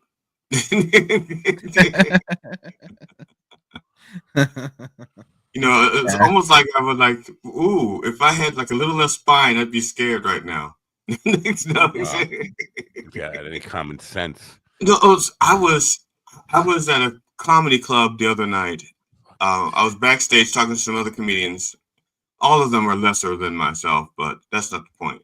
The point is that they were bashing a friend of mine as a comedian. They were bashing him. Ooh. And I didn't want to, I look at comedy as it's a personal taste. If somebody says, GD, you're not funny, it's like, okay, I'm not funny to you. I'm funny to myself and I'm funny to other people, 3 other people, but still that means that's why I'm not empirically unfunny. Yeah. So I understand that and I accept that. And so when they were bashing the person, I kept interjecting. It's like, okay, yeah, I see where you say that, but they're actually, they're pretty decent, especially for what they do. It's like they're not getting what the comedian is trying to do. It's like Carrot Top is trying to do. Carrot Top does prop comedy. Okay, and if you compare him to a storyteller or a setup joke guy, it's going to be disappointing. But if you realize, oh, he's a prop comic, and then put it in context, it makes sense. So this other comic that they're talking about, that they're bashing, my friend, it's like you're taking what he does out of context and you're comparing what he does to what you do.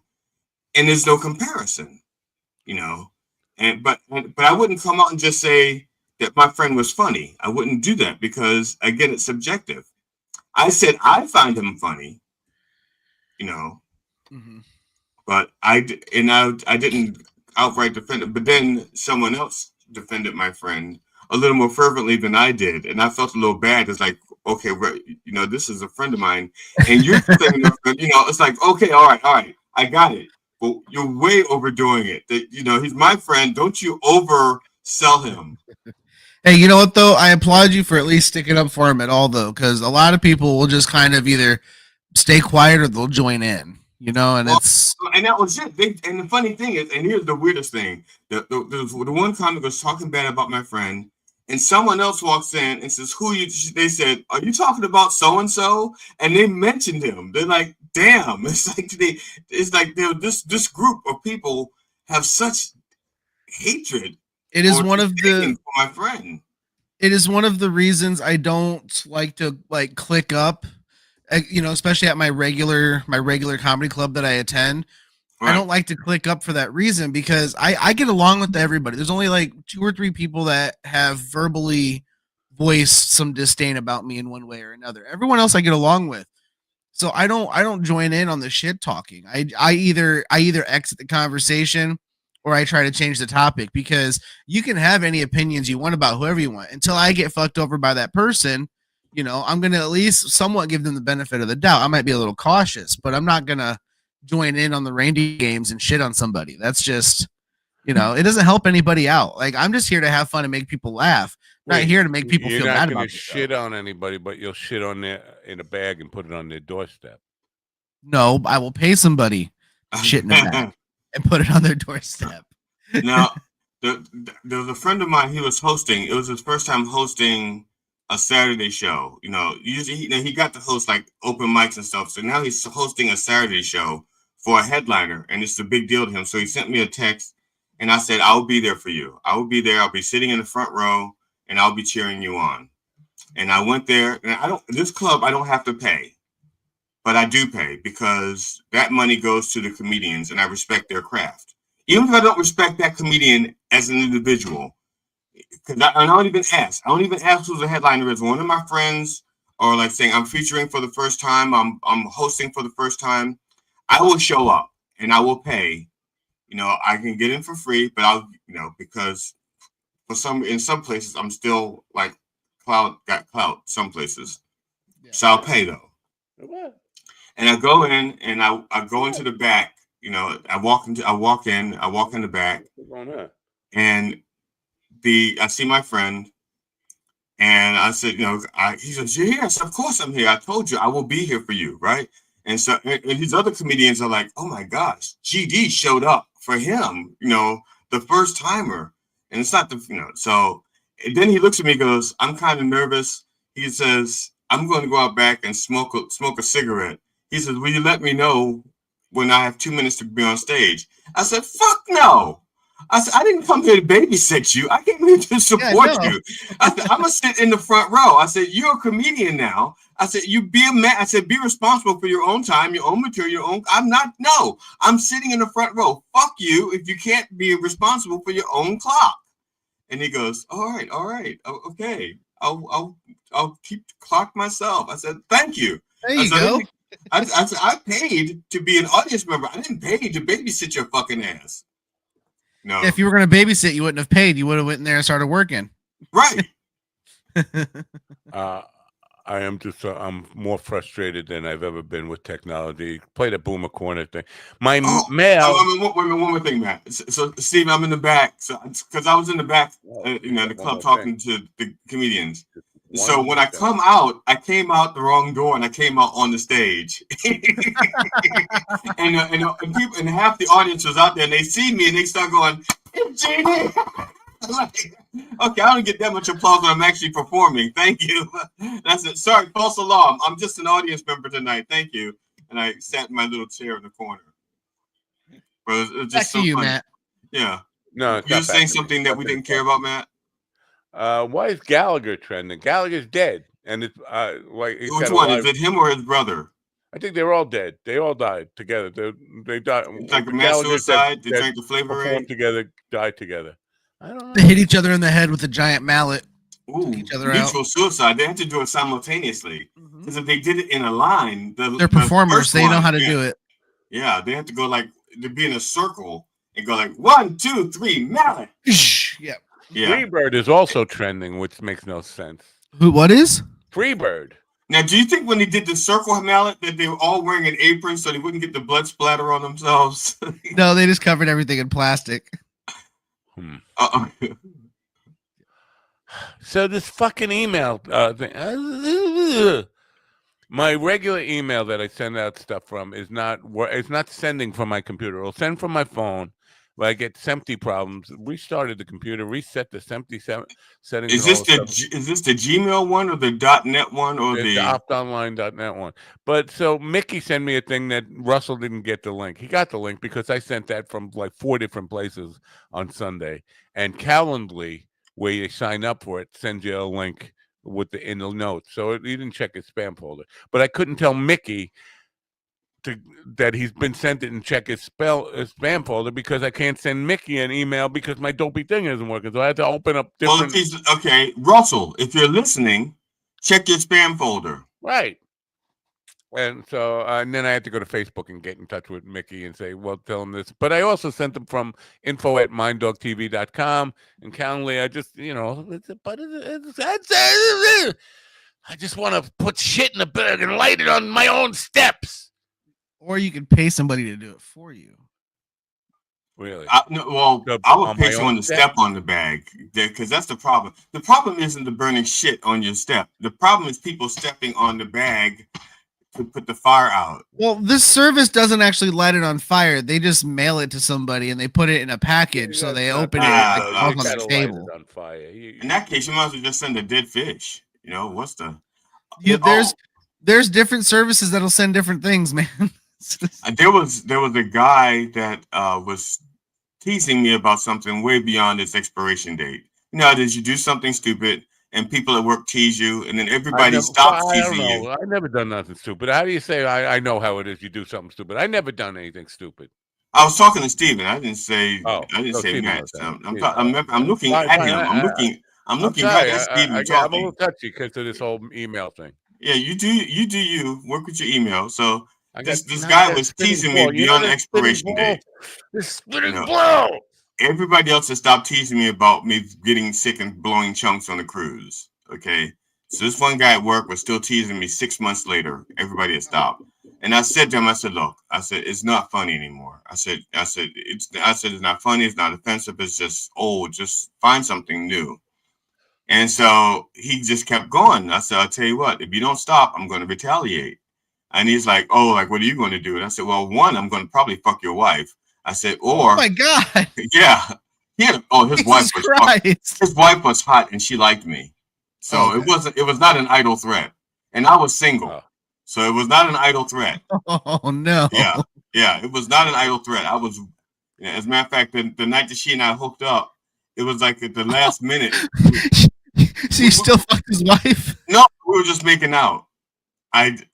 We didn't consummate it because of homewrecker. No, he wrecked the home. He was like fooling around on his wife, and she just wanted a little revenge fuck. So, but that's beside the point. And I'm not even going to. I don't know. It was behind the point, not beside the point. Well, it was point adjacent. So, all right, but there was something he loved even more than his wife. He just bought a brand new pickup truck, a fire engine red pickup truck. It was had dualies in the back, and he's about to take it on his first trip. It only had like 70 miles on it, and he brought it by the company to show everybody his truck. And he left the doors unlocked. And I ran across the street and I bought a pound of raw shrimp. Under his seat. I put it under the seat. This is in July. You're an asshole. And I called you an asshole. In July, and I put it under the passenger. I put it under the passenger seat of his pickup truck in July, and he was about to leave to go to if you're listening, guy with the red pickup truck, whose wife I didn't fuck, that was me who put the shrimp in your truck. That was me. Don't fuck with me. Wow. Oh boy. No, don't fuck with him. You're a home wrecker and a truck wrecker. I didn't wreck his home. He wrecked his home. He made it so that his wife wanted to go out and have a little something on the side. Okay, whatever, man. Whatever floats your boat. You're just a home wrecker. And did I mention she was really hot and nice? Oh my God, she was so nice. She did not deserve a pig like him. Did she say thank you afterwards? I had a pretty hot girlfriend. She was kind of a hoe, though. But here's the thing: her last name was Mareka. Ho Mareka. Well, her name wasn't Ho, but she was a hoe. Yeah, but Mareka. So whatever. I can't. Nothing's working. And I want to restart this computer and just leave the show and leave it up to you guys. You guys can interview Russell Little whenever he gets here. Now, just for the record, my wife does not know that story, and it's not a secret from my wife. I just didn't tell her about it because she would ask me, like, she would say the things like, "You would fuck your friend's wife." I said, first of all, he wasn't my friend. I would not do that to my friend. Second of all, yeah, I would have. Second of all, yeah. Yeah. But And the thing is, she would judge me on something that I would have done back in my late 20s. You know what I'm saying? I wouldn't do that now in my 60s. You know, I've but when I was in my late 20s, back when I was like, oh, I'm gonna ruin your marriage. Your wife is never gonna want you again. Back when I was in those days, yeah, I was something of a. See, I could have used your help yesterday fighting with that apartheid guy from South Africa. I'm going to send GD to South Africa to fuck your wife. No, my wife would kick my ass if I did that. You don't understand. No, I just an idle threat. I wasn't going to follow through on it. I don't make threats. That's just it. I don't threaten people with things I'm not going to do. You didn't have to. I would have made the idle threat. I was just going to use your you make the idle threat. Scare him. All right, fine. Yeah. Do what you want. I don't care. I'm not going to threaten somebody with something I can't do. By a black guy. I will go to South Africa and fuck his wife. Nothing would scare a apartheid guy more than the threat of having a black guy fuck his wife. I think it's true. I think the one thing having her get pregnant by him might scare them more. Well, yeah, but that's kind of the risk of why they don't want them to fuck a black guy to begin with. Or they'll leave him. They'll just walk out the door for him. Or she gets a tattoo of his name on her back. GD on her lower back. Yeah. Or maybe put a G and a D around, like one on her inner thigh. Put a G on one and the D on the other, so you know that that middle part belongs to me. Well, you can tell where I've been because I make all the women I sleep with get a handicap parking tattoo on their lower back. So only I can park there. And Matt makes them all wish they were gay. Half the women Matt slept with when he was in his 20s and 30s, he was the last man to sleep with them. Wow. Turning gay men straight and straight women gay since 1974. Go on, Matt. Your bad 74? I don't know. Look, you've been alive for like 100 years. I'm just picking a decade and going with it. Why did you pick 1974? Because I feel like you were probably like a solid teenager or young adult by then. He was 14 or 15. Yeah. Depending on the month. That's probably about the time. This is the worst show ever. And we've had a lot of bad shows. This is the worst one ever. My fucking computer needs a punch in the fucking face. We've had worse shows, but they were all you don't know. I didn't know this about me, but back then. I didn't know this about. I used to. Well, if you guys knew anything about comedy, you'd know how to make fun of them. That's a call back from 2 years ago. No, I wasn't even around. I didn't even know the show existed then. That's a call back from 2 years ago. If you knew anything about comedy, didn't you get on the show through Willie? I did. He found me in a group and invited me on, and then so you're like a puppy. And then he was like, "Oh, that was great." He goes, "They said you should come back," so I came back on, and then that's when Matt was like, "Here's a link to come back whenever," and then I just never stopped showing up. Yeah. So you're like a puppy. You showed up at the door, and Matt fed you, and then you keep coming back. I'm like one of his chickens. And same with Ron. Ron comes on, and Matt goes, I can feed you, and you'll keep coming back. And then Ron found somebody who feeds him more, so he leaves. He's like the stray cats that we have on our deck. They leave, and then when they're hungry, they come back. I'm like an abused girlfriend. I get abused the whole time, but I keep coming back for more. Well, you bring the abuse upon yourself. I have to. So you're like a MAGA cult member. I guess I see. That's worse than anything you've called me so far. That's really mean. I don't like that at all. What the fuck is going on? I just can't. Nothing's working. This whole fucking tech world is just collapsing on me. So are you guys familiar with what they call a love language? What people's love languages are? I hate that. Mine is I hate that stuff. I've been told mine is positive affirmations, or no, sorry, acts of kindness and physical touch. I hate that shit. I hate it. It's fucking pop psychology nonsense. Yeah, it's bullshit. I want to fuck. My love language is taking a fucking hatchet to your fucking skull. See, I don't know. I don't know anything about. I mean, I know about it when people tell me these things, Right. Like I had a friend of mine telling me about her relationship, and she goes, "Well, my girlfriend's." She was telling me that her girlfriend's love language was touch and whatever, that touchy feely stuff. And she goes, "And I'm not that touchy feely." She goes, "I'm passionate, but I'm not touchy feely." You know, and she goes, "And my love language is whatever." I don't remember. I wasn't really listening. So I only use it in humor. I don't use it to analyze anything. I had a girl I met online that I was talking to for a little bit, and she was like, "I want to know what your love language is." And I was like, "I don't fucking know." And she goes, "Here, take it." He's like, "Here, take this test." Fuck you. I'm not taking no fucking test. So I took it, and she goes, "Oh, this isn't gonna work." And I was like, "Yeah, this is fucking stupid. I'm out anyway." And see, if a girl says to me, "I want you to take that test," I'll say, "I need you to take this test. Here, let me know. I'll make sure you're not pregnant. Okay, just you take this test. I'll hold the stick. You just pee on it. I'll hold it." What difference does it make if she's pregnant? So what? That's not my business. Well, it would be if we dated long enough, because eventually she'd start showing. It's still not my business. Yeah. I don't know anything about it. I don't know about how Especially this if she pees on the stick, she's pregnant, and there's like a little mustache growing on it, then I know it's Matt's baby.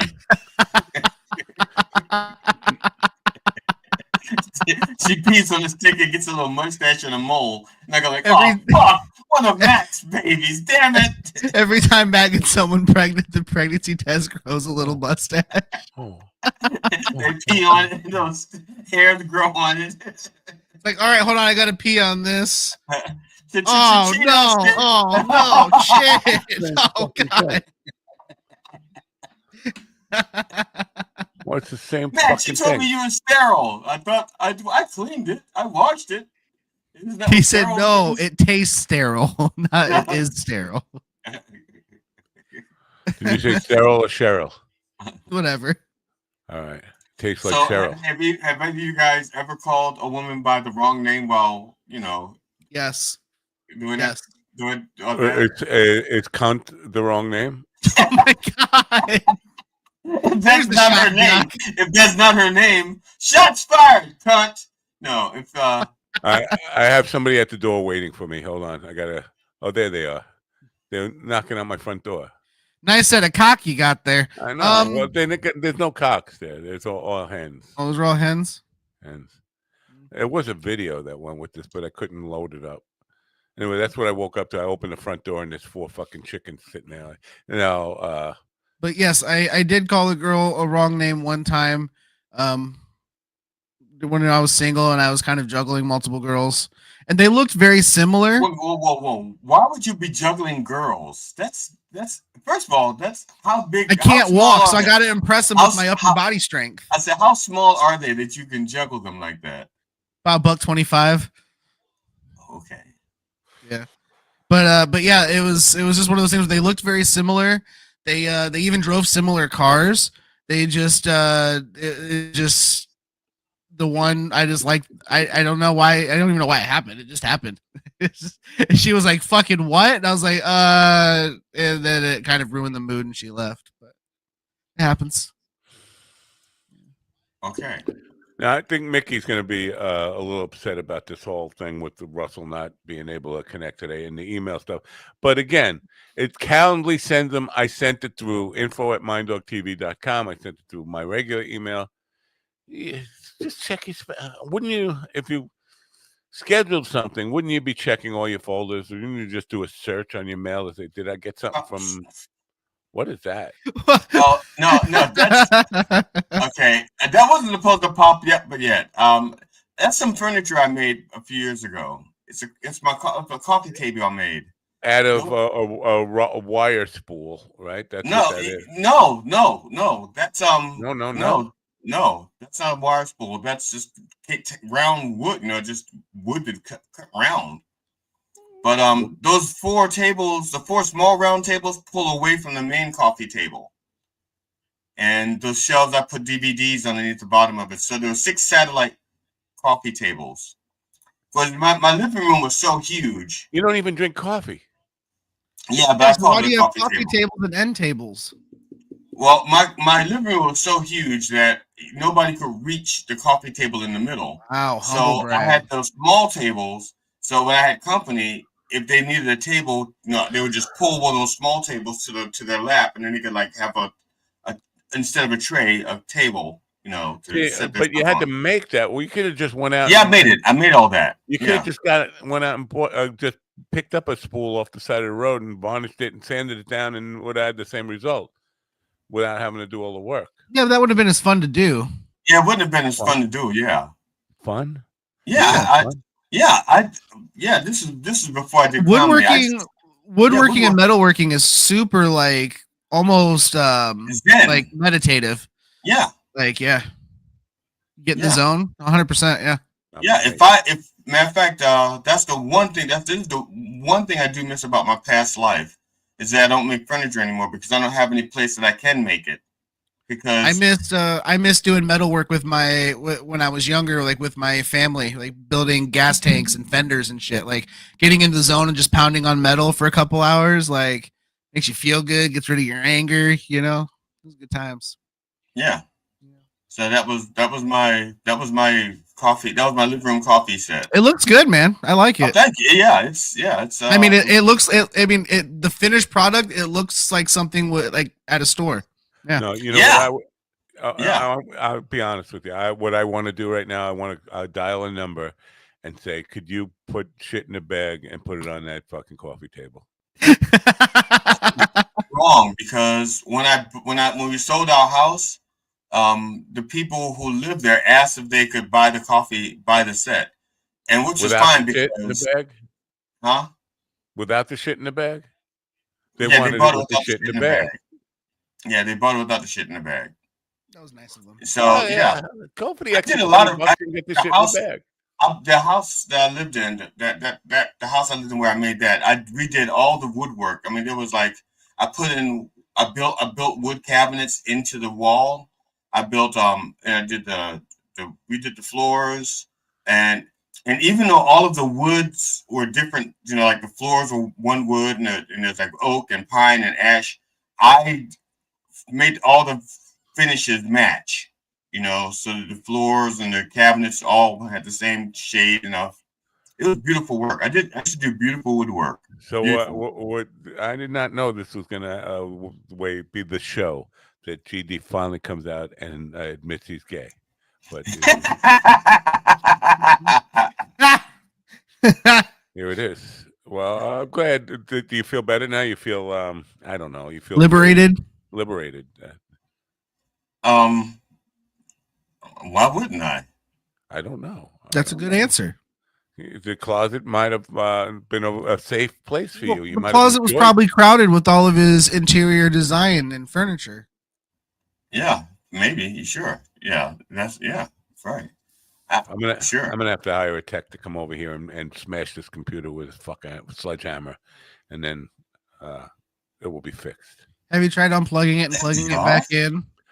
Unfortunately, I'm doing a show right now, so I can't just unplug it and plug it back in. I made those also. Oh, those are nice. Yeah, I just want to shove a 19-inch dildo up my ass and scream like a DVD. Those are DVD. Oh my god! Shells. Why? That I made them to match the paint color theme of my living room. My living room was that color, that whatever that ruby red and that creamy color, which I can't remember what it's called now. That's ruby red? Well, yeah, it was ruby red something. Yeah, it looks really muted. It looks almost like a violet. Yeah, but I guess because it's a flat matte ruby red. Oh, that makes sense. Okay. What are you talking about?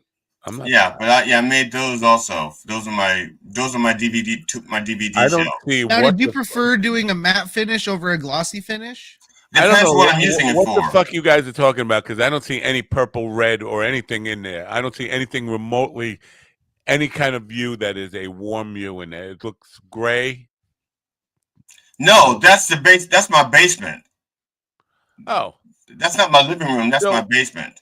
So why is Steven saying it looks purple or whatever he said? The cabinets are red. No, they're not. They're not exactly red. No, they're not like regular red. No, because he said ruby red, and I'm like, that doesn't look ruby red. That looks almost color off because that seemed brown. Yeah, it looked purple to me. Yeah, and purple. actually, in the right light, it looks in a bright light, it looks like a purplish red.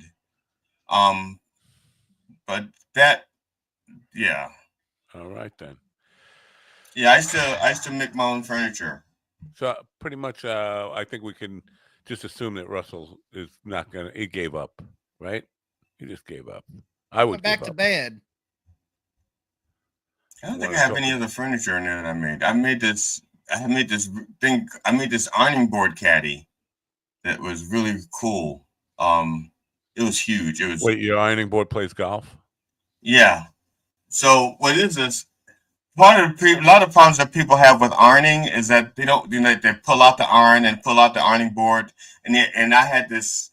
It looked like a dresser, it was like like a bureau or something. And you pull down the shelf, you pull down the top door, and you can pull the ironing board out on the gliders.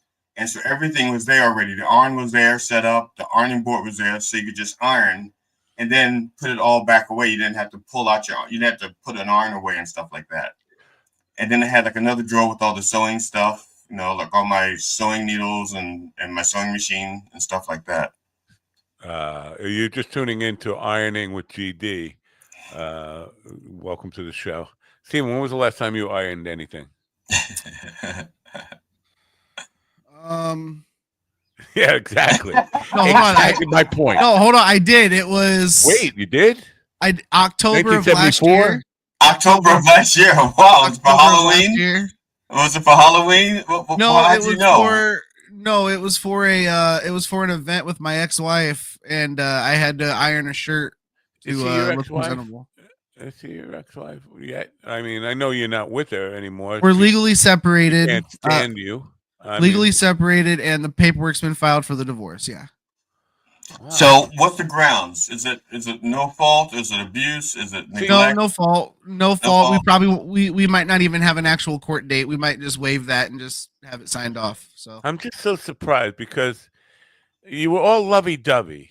Like just 2 weeks before you told us you were getting a divorce, like my anniversary. Yeah, they were like sucking each other off on the microphone during the show, and the next thing you know. How do you go from lovey-dovey? The reason I'm alive, I love you so much. Let's call all. There was clearly there was a combination of I thought things were going better than they were, delusion, and yeah. And then like I said, seeing somebody just completely 100% give up on you like that really made the moving on process a little easier. I give up on you like that every fucking day. You keep coming back. Yeah, but I like you more. Oh, never mind. So maybe you still are sucking his dick. I'm sorry. I'm pretty sure my wife gave up on me even before we were married. She's like, "This is hopeless." But mine gave up on me mostly when the money stopped. So my wife believes in me way more than I believe in myself. I hate to take sides, but I'm taking her side in this because you told us, you shared, you were confided in us, and you said, "Don't say this on the air." So I'm going to say it on the air. You said she called you lazy. Now I have to agree because obviously the minute she put you out, you went and got a job, which means you could have got that job any fucking time. Here's the thing though. I tried getting a job. She said, do not get a job, get back on the Medicaid because that money that was coming in was guaranteed. And I turned down a $70,000 a year job at Sweetwater Music Store. Musk, if you're listening, she said, don't take the job. Stay on Medicaid. Elon Musk should go. Yeah. No, my brother, it was on the phone for the entire conversation. When was this? You should have taken a job at Sweetwater so I could get that discount. What the fuck is wrong with you? Weren't you thinking about me? Wait, you talking about Sweetwater, the music? Yeah. Yeah. Well, how could you get a job with them when you don't know dick about musical instruments? It was entry level job as assistant. Entry level at $70,000. Assistant event director for Sweetwater. Yeah, I turned it down because she said your health is more important. Get back on the Medicaid and get the check. Give them my fucking number. Sweetwater, call me. I'll do that job. So, you are not capable of getting an entry-level job because of the number attached with your birth year. No way anybody is ever accepting you for entry level. Entry level? The 19? Guy is exit level. 19? Not entry level. 19? You're not qualified. But look, what happened. It's done. Moved on. I'm happy. I'm healthy.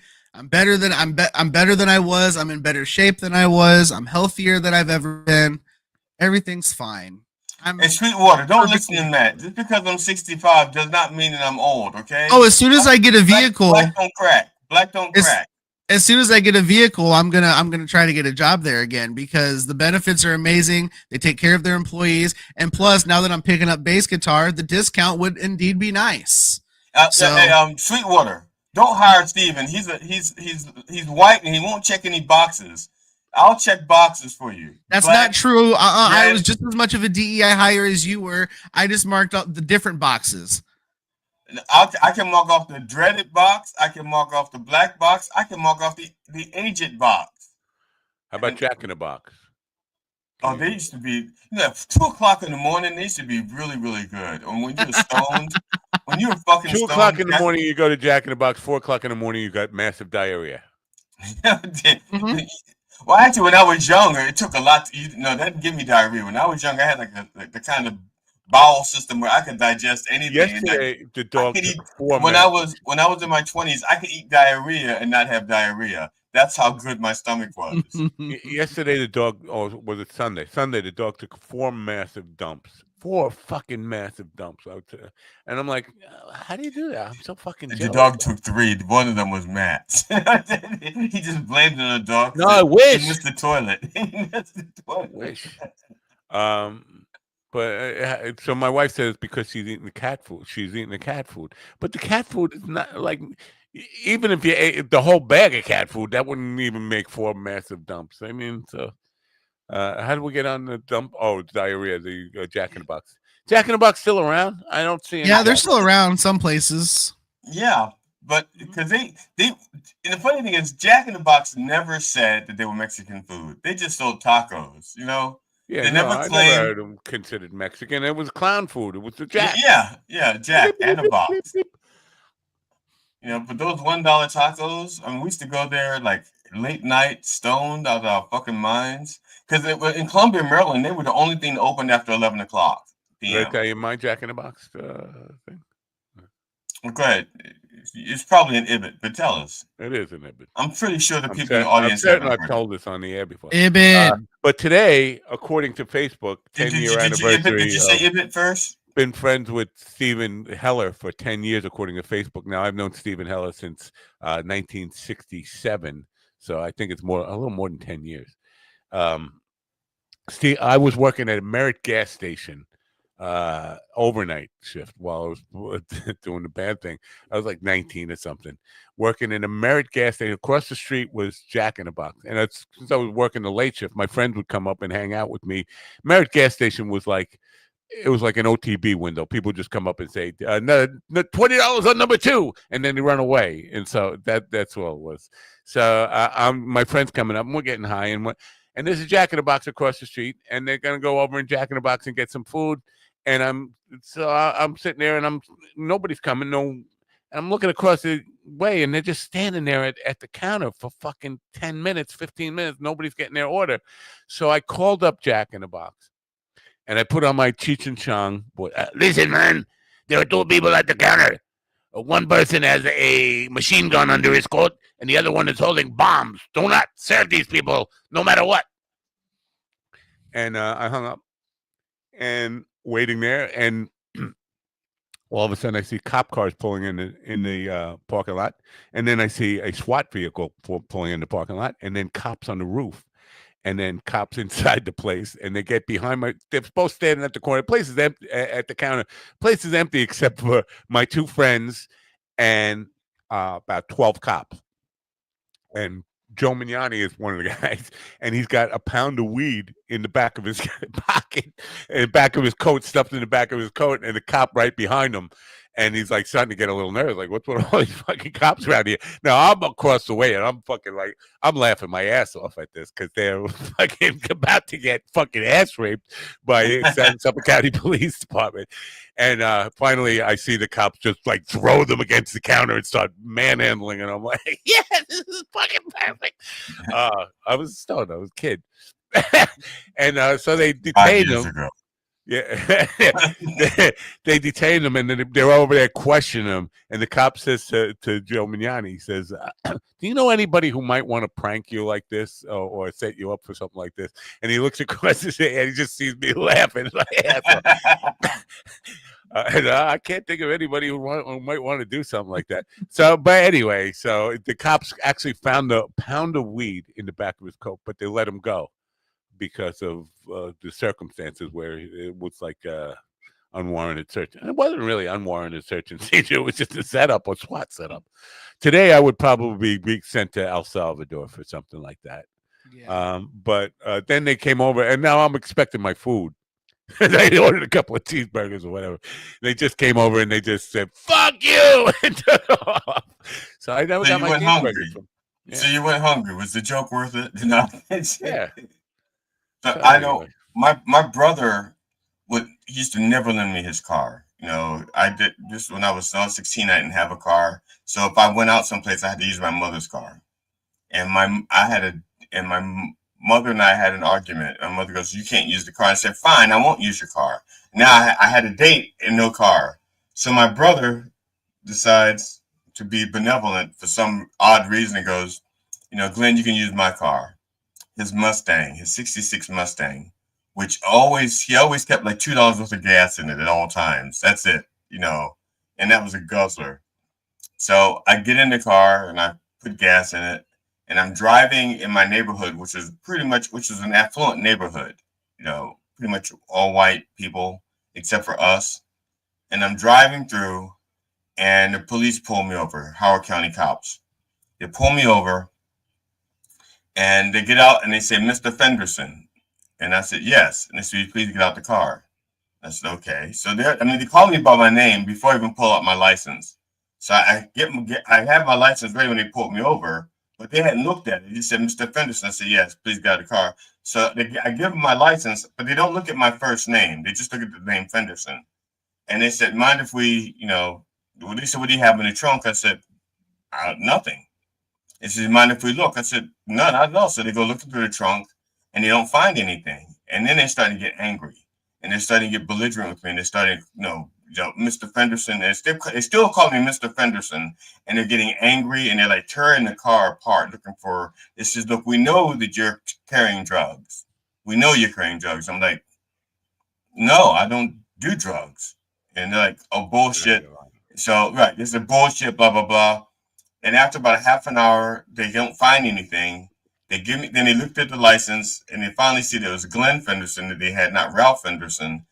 And he let me go. And I told my brother what happened. My brother starts laughing and he says, "Were these cops so and so?" And I said, "Yeah." I said, "They were." He goes, "They stop me once a month and they take my dope."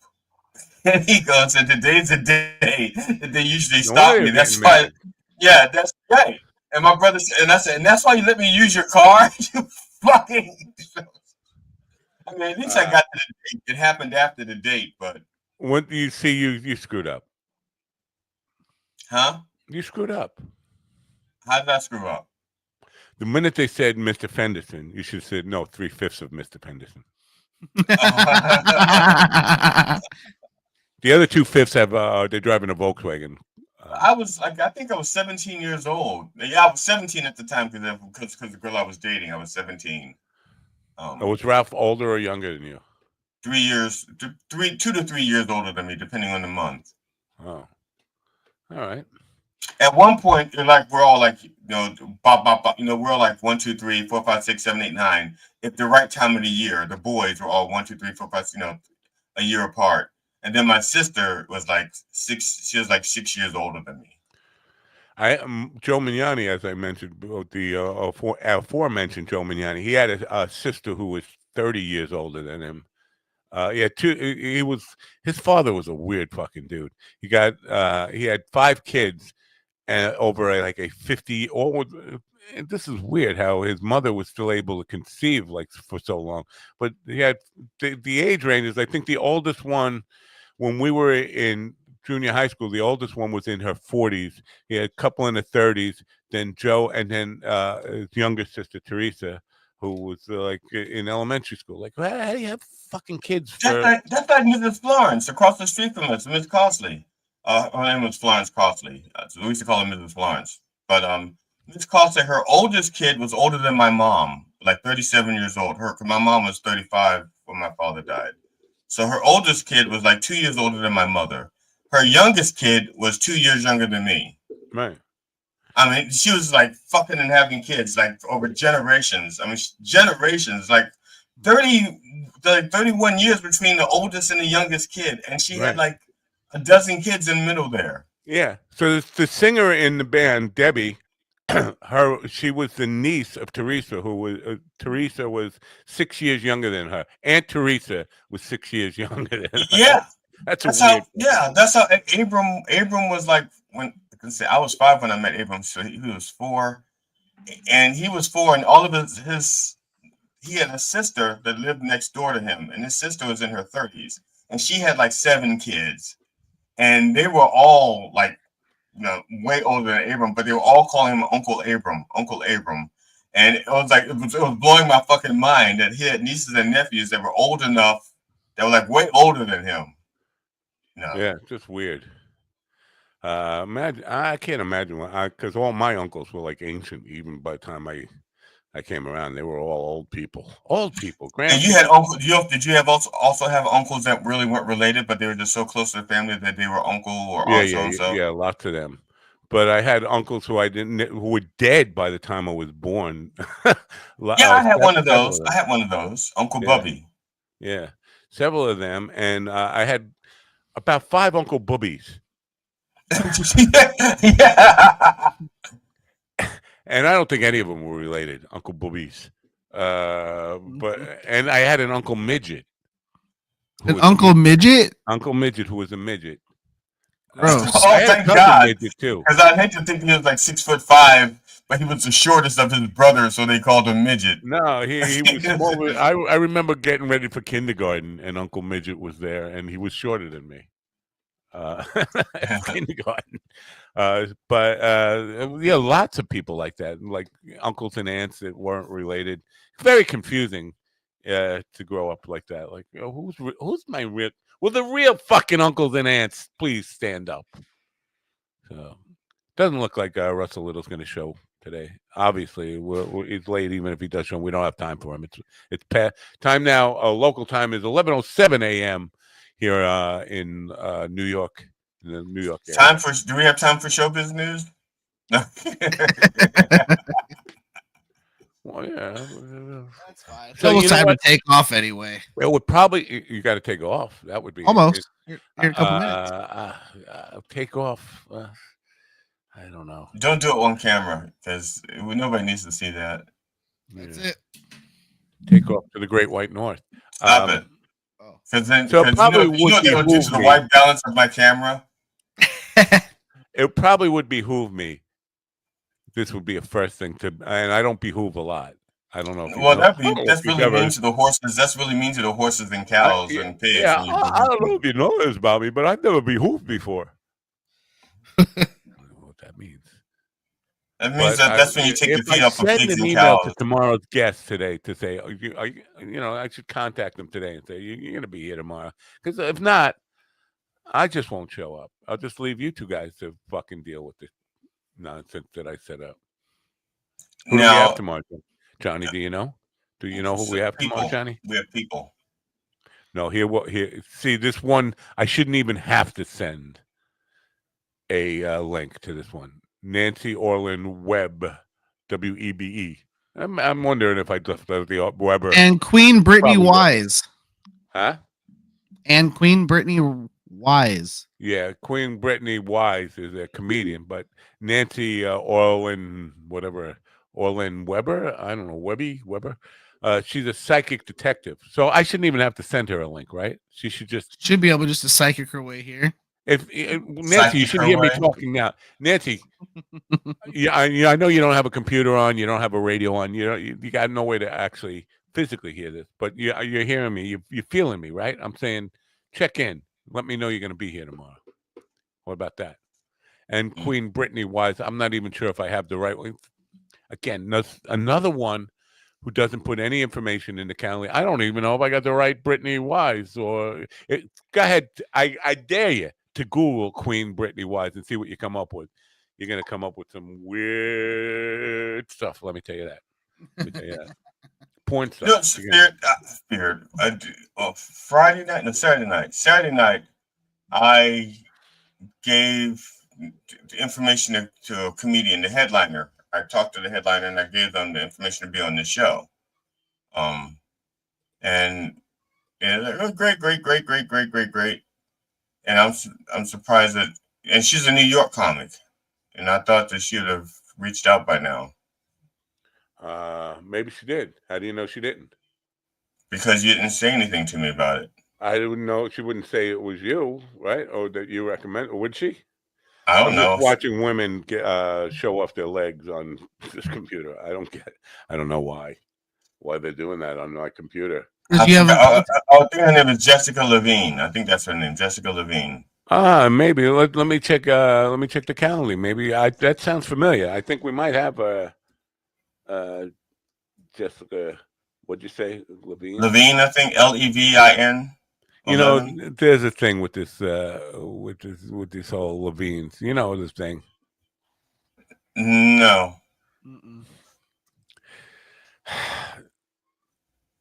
There's a thing. I just want to say there's a thing. All right. The Levines and the Levins. One of them is Jewish and the other one isn't, and I think they're all the same people.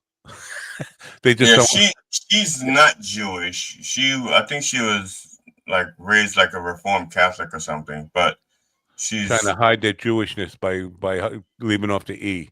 Leave off the N. I don't know. I don't see it. No. I don't see no Levines. Gentlemen, I have to take off. I thought you were gone already. We were about to discuss it behind your back. We thought you were gone. Oh, well, I thought that was going to happen either way. I didn't know if you wanted me to tell people to. No. Just go be an enthusiastic child connoisseur. Shut up! Shut up! No! Don't say anything. Don't talk. Just get the fuck out of my room. Get off my phone. Whew. Thank God. Now we can talk like grown men. We can talk about grown like. What's making for gay? What's making for gay? What's making for frogs gay? What's making the frogs gay? Prince Charming. No, not Prince Charming. All right, guys. I'll see you tomorrow. Yeah. What a terrible show. What a terrible fucking disgrace of a show. All right. So I don't know if you know this about me, but I am performing. I lost the tickets. I don't know when I'm performing. I'm performing May 29th at a place called Nostalgia. And I'm not sure because I don't have a band. I don't want to. I have a tambourine. If you can show up, I'll bring my tambourine. He asked if I could do it acoustic. Now I could do it acoustic like. This is the original. This is all original music stuff. Yeah. Yes. Okay. He asked if I could do it acoustic. I said yes. I could do it acoustic trio, or I'm thinking I might just do it acoustic solo, just me, which would take extra, like a third ball for me just to go because I'm supporting a headlining act who I don't even know, like an original act who's supposed to, I don't know, he's got a big CD release party or whatever, but I'm the last act to go on before him. And it's all bands. So for me to go on like acoustic, right in between, like after 3 live bands and then before a band, that's a little ballsy. Yeah, right? It is. So I should do it, you're saying? I would help you, but I'd have to ask for your set list, and if I ask for your set list, you would like kick my ass. So I'm not going to offer to help you. No, it's not like I couldn't get help. But believe I could. I got two guys who want to play with me on the acoustic show, but I don't know. Again, it's just like too much. I don't want to involve it. It's too much for people. Yeah, they have to learn your original material, and then they have to listen to your critique of their original Brian material. Gaudette is the headline. Yeah, you know guy. Brian Gaudette? No. Neither do I. Is that the guy that leaves the light on for you at the Hotel 6? That's Tom Bodette. Oh, okay. And I'm surprised that is Tom even alive? Is he still doing those commercials anymore? I don't know. I don't know, but sometimes because it's their company, they still use their voice in perpetuity.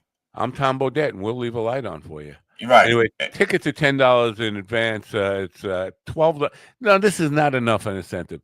Here's the way you have. If you want to sell them in advance, tickets are $10 in advance, $3,000 the day of the show at the door. That's how you got it. Not 12. You make it $12. Like just pay the extra $2. I'm not going to buy tickets in advance. I don't even know if I'm going to go. But if they're $10 now, and you could or $3,000 the day of the show, you're gonna buy them in advance for $10. And even and it's $4,000 if you don't buy the ticket at all. Right. That's a heavy penalty. Then it's really worth their while. Well, it costs you a lot if I don't show up. If you don't, so that's Brian Gaudette right there in that picture. It looks like he's a solo guy. It doesn't look like he's doing with a band.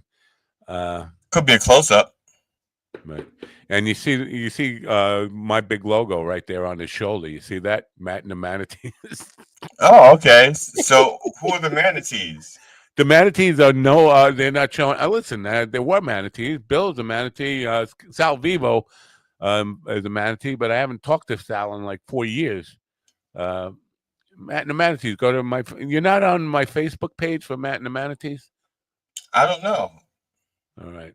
Well, you gotta get on my Matt and the Manatees Facebook page. All right, let me say something. Facebook. I thought I was.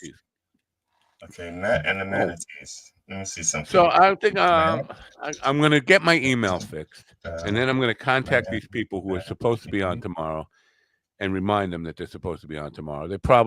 Nobody knows to look in their spam folder. Nobody knows. Nobody knows. Okay, there. I followed you. All right. Yay. Follow me all the way to. Although the last thing, is this from last year? It's from last year, September 2024. What is? The poster, the first thing that was my gig in Grand Opening, Washington or something. Grand Opening over Easy at Night. Oh, that was in Huntington. Yeah, you know that over Easy at Night. That gig did not go down too well. It didn't go over easy. No, because here's the deal. Oh, here's a nickel for you. It still is a breakfast restaurant, and it usually closes by noon. But they decided, let's do the night thing, and then they didn't advertise for it. They started booking bands to come in there, and acoustic musicians and stuff to come in and do a show there at night, but not advertising, not even letting their morning patrons know. At least let the morning patrons know. At least I mean that's common. And then they were mad I wasn't the first one. So there were a couple of acts that showed up, and nobody showed up for them. I mean, I advertised for it. The booking agent who was trying to put the thing together advertised for it, but nobody showed up. Who the fuck's going to go to an egg place on Saturday night? It's 7 o'clock, 8 o'clock at night. So nobody showed up, and then they're mad at the bands. Like, wait a minute. You did nothing to advertise for this fucking thing. You didn't, and it's like, how are people supposed to even know that you're open? And then you get mad at the bands? You can't get mad at the bands. It's not like a magic thing. We're going to come in and save your shitty little egg business. I think the price of eggs was threatened. This was just last September. So that's when the egg stuff was hitting the proverbial coop or something. A couple of weeks ago, I had a dream about a friend of mine, and I didn't want to tell him about the dream because it was like really violent and really. He was having in the dream, my friend was cheating on his wife, and so I eventually told him about the dream. I said in the dream, I said you know, you were cheating on your wife. And instead of him saying, I would never cheat on my wife, he says, I've been married a long time. My wife and I've been together for ages. And that's like, that would be, it's like, so it doesn't say that you didn't, you know, and then like the fourth thing out of his mouth is like, yeah, I'm really, really married. You know, I would, yeah, I wouldn't do that. But it was like the fourth or fifth thing. Instead of just saying, oh, come on, you know me better than that. You know I wouldn't cheat on my wife. It's like, goes, I'm married. Yeah, man, I've been married a long time. Yeah. Well, see, at this point, if somebody said that to me, I'd say I couldn't do that. Not that I wouldn't do that. I couldn't do that. I get somebody put me on an email list of some fucking dating site, and I get all these emails. First of all, I know it's bogus when it says starts out with "Hello, handsome." Like either you need new eyes, either you fucking. I'm on a dating site for the blind or what? Who put me on this fucking Gallaudet dating service? Well, have you ever heard of Gallaudet? It's a school for the blind and deaf in Maryland. So I got one that said why this subject line was why not us, and I wrote back because I'm married, old, impotent, and poor. That's why not us. And then she types back says, "Just my type, Daddy." The poor thing is he texts you back. She texts you back and goes, "I like a fixer-upper." Fixer-upper. It's like a berry in the backyard. No. So, you're just like you're just like my rescue dog. I can fix you. I can fix all you that up. stuff might be tolerable except the poor. I mean, who the fuck wants a man with no money? That's what I told my wife. You know, she said that the order in which she wanted, you know, because she wasn't going to get married again, you know, but she said she wanted a man who was funny, kind, and then the third thing was like good looking, and then like the fourth or fifth thing was like, you know, was money. And I said, honey, you should have made the money first. At least that way I know that I had it, you know? Just but when now, I was single, after I got divorced, my mantra was I've been married to a good looking woman. Next time I want to get married to a good cooking woman. But I didn't happen. No, after all the women I've known or been in relationships with in my entire life, not a single one could cook. I know how to pick them. I got an eye for women who can't cook.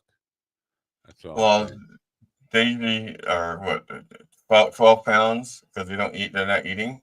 No, I'm just. You know who Matteo Mancuso is?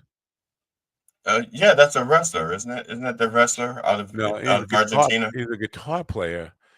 He doesn't play with a pick. He plays with his fingers, but it sounds like he's playing with a pick. And he does he shreds. So he's got like fingernails? I don't know if I don't think he's got fingernails. Ken they do make guitar picks that go on your fingers. They look like thimbles. They look like thimbles that have claws. No, he doesn't do that. Yeah, I could show you a video. Let me see if I could do this. Hold on a second. This is gonna get. So we're already in copyright strike land anyway with the. Yeah, they can't copyright strike you 3 times for the same thing, right? I think they can. I mean, they can't cancel an episode 3 times. That's what I'm saying. All right.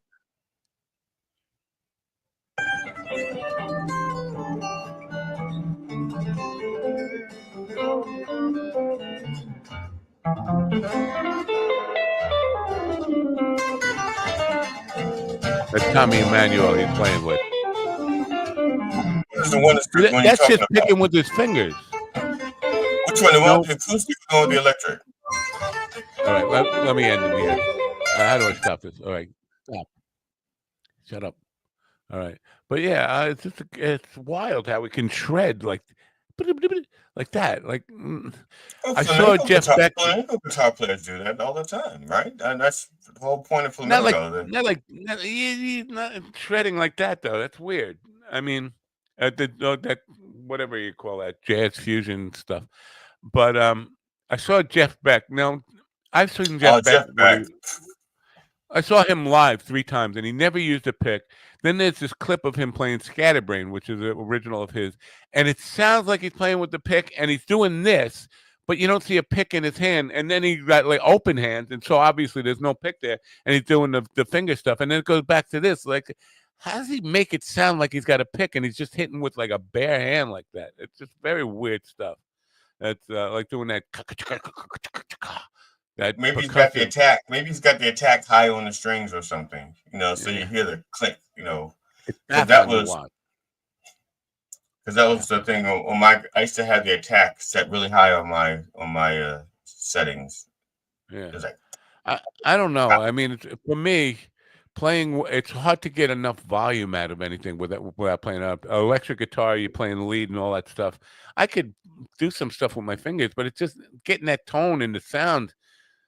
It's very difficult for me. I don't get how Mark Knopfler and Jeff Beck, all those guys who play without a pick, play electric guitar. I play all the time acoustic guitar. I almost never pick up. I never hold a pick when I'm playing an acoustic guitar. But electric, it seems like you have to have a pick just to get the volume. I used to play classical guitar, and I use classical technique on my electric guitar for some songs, not all the time. A lot of for the most part, it was whatever the song required is what I did with the technique. This is an unusual headline. Man found shot inside a Selden apartment. Imagine that you just come home and you just find the guy shot in your apartment. Man found shot inside a Selden apartment. Like found? Inside of whose apartment? It doesn't say if it was his apartment or it just says a Selden apartment, which is Selden is a town. So I mean, just say, hey, I found the shot dead guy in my apartment. Can somebody come and help me get this out of here? Man was found shot inside of. Who found him? Now, Jill Sobel, did they ever say what caused the fire to burn down her home that she died in? I don't know. There was a thing on Netflix about a girl who was found inside a house that burned down. I think the father burnt it down. I don't know why. The burning down the house. Where is it? This is Talking Head copyright infringement. Burning down the house. All right. What, y'all? You might get what you're after. Yeah.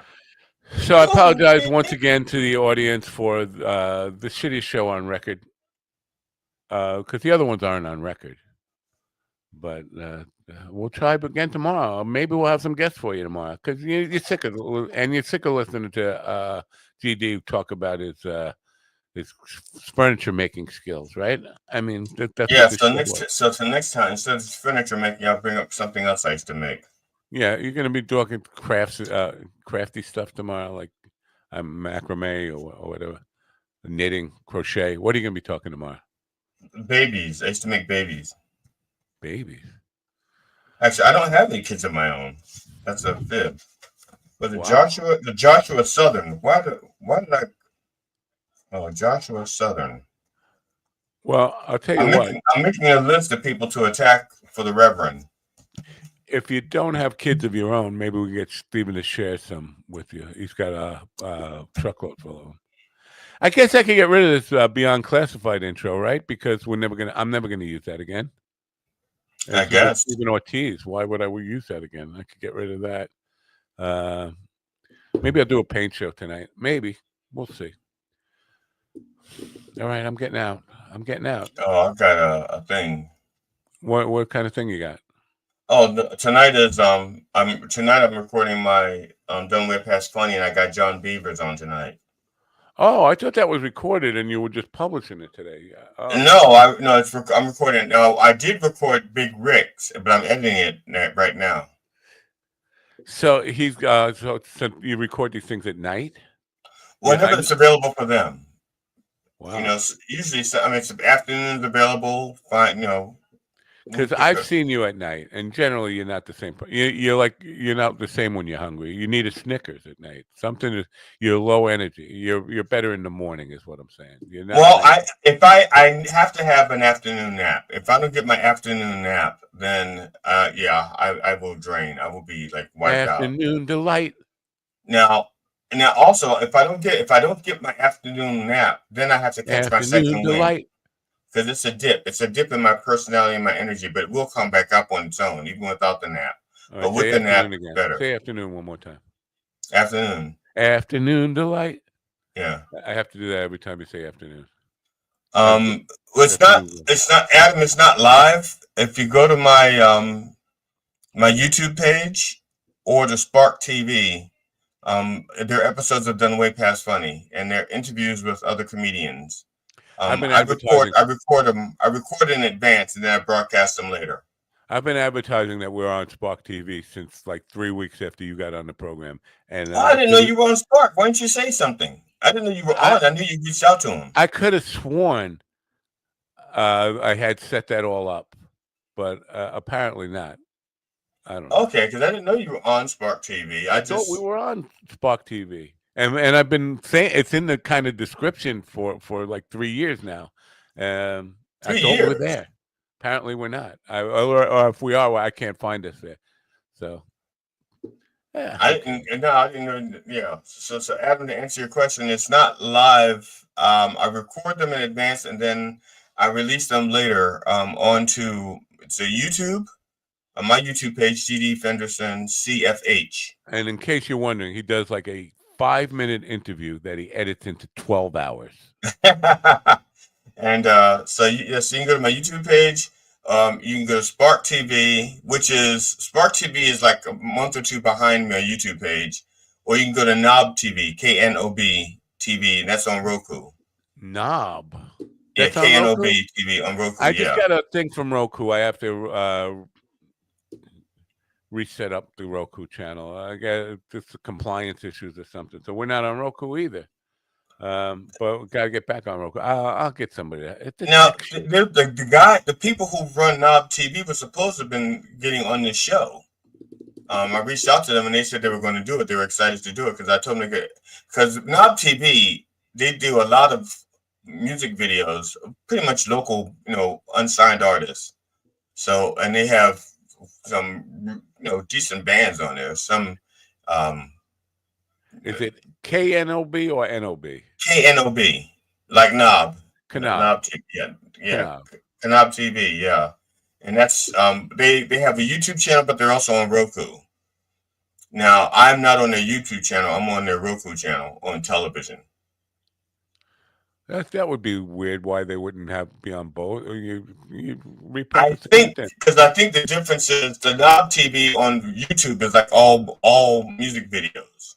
I think Roku is difficult. I was never able to kind of get any analytics about who was actually watching on Roku, and it became such a fucking maintenance nightmare that I just stopped paying attention, which is why I became non-compliant and why we're not on Roku today. But I'll get back on there. What difference is it? Do you think a lot of people are going to Roku looking for Mind Dog? No, they're going to Roku looking for Hulu or whatever. Right. Yeah. That's that. Now, although the Don't Way Past Funny episodes, some of them did pretty well on Roku. How do you know? Where do you see those analytics? How do you know? It's funny. It was just somebody hits. It was like a freak thing. It was like I turned to Roku and I was checking out the thing and it said most watched, and one of the things on there was Sojidi Funny was for that week was most watched. Wow. It was something that they had put on Roku. Wow. And same thing like on Spark TV. Spark TV once in a while. I mean, it was like I was the first. It's like wow, I actually made it the #1 once or twice. All right then. All right, let's just get the fuck out of here. I'm just going to tell people, don't forget to turn on your radio. Bye for now.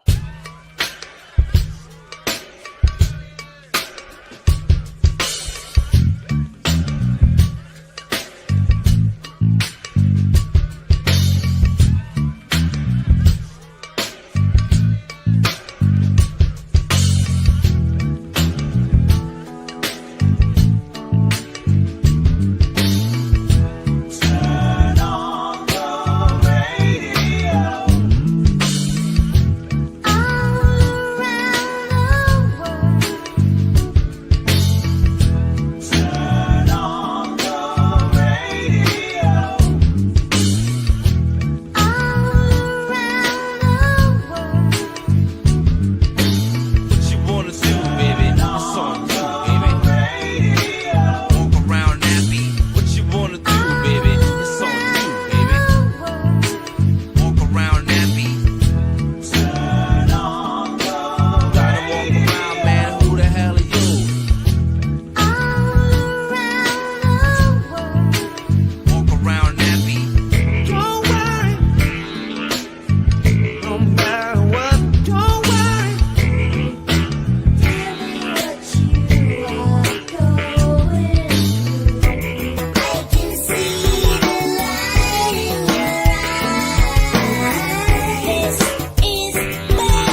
The opinions.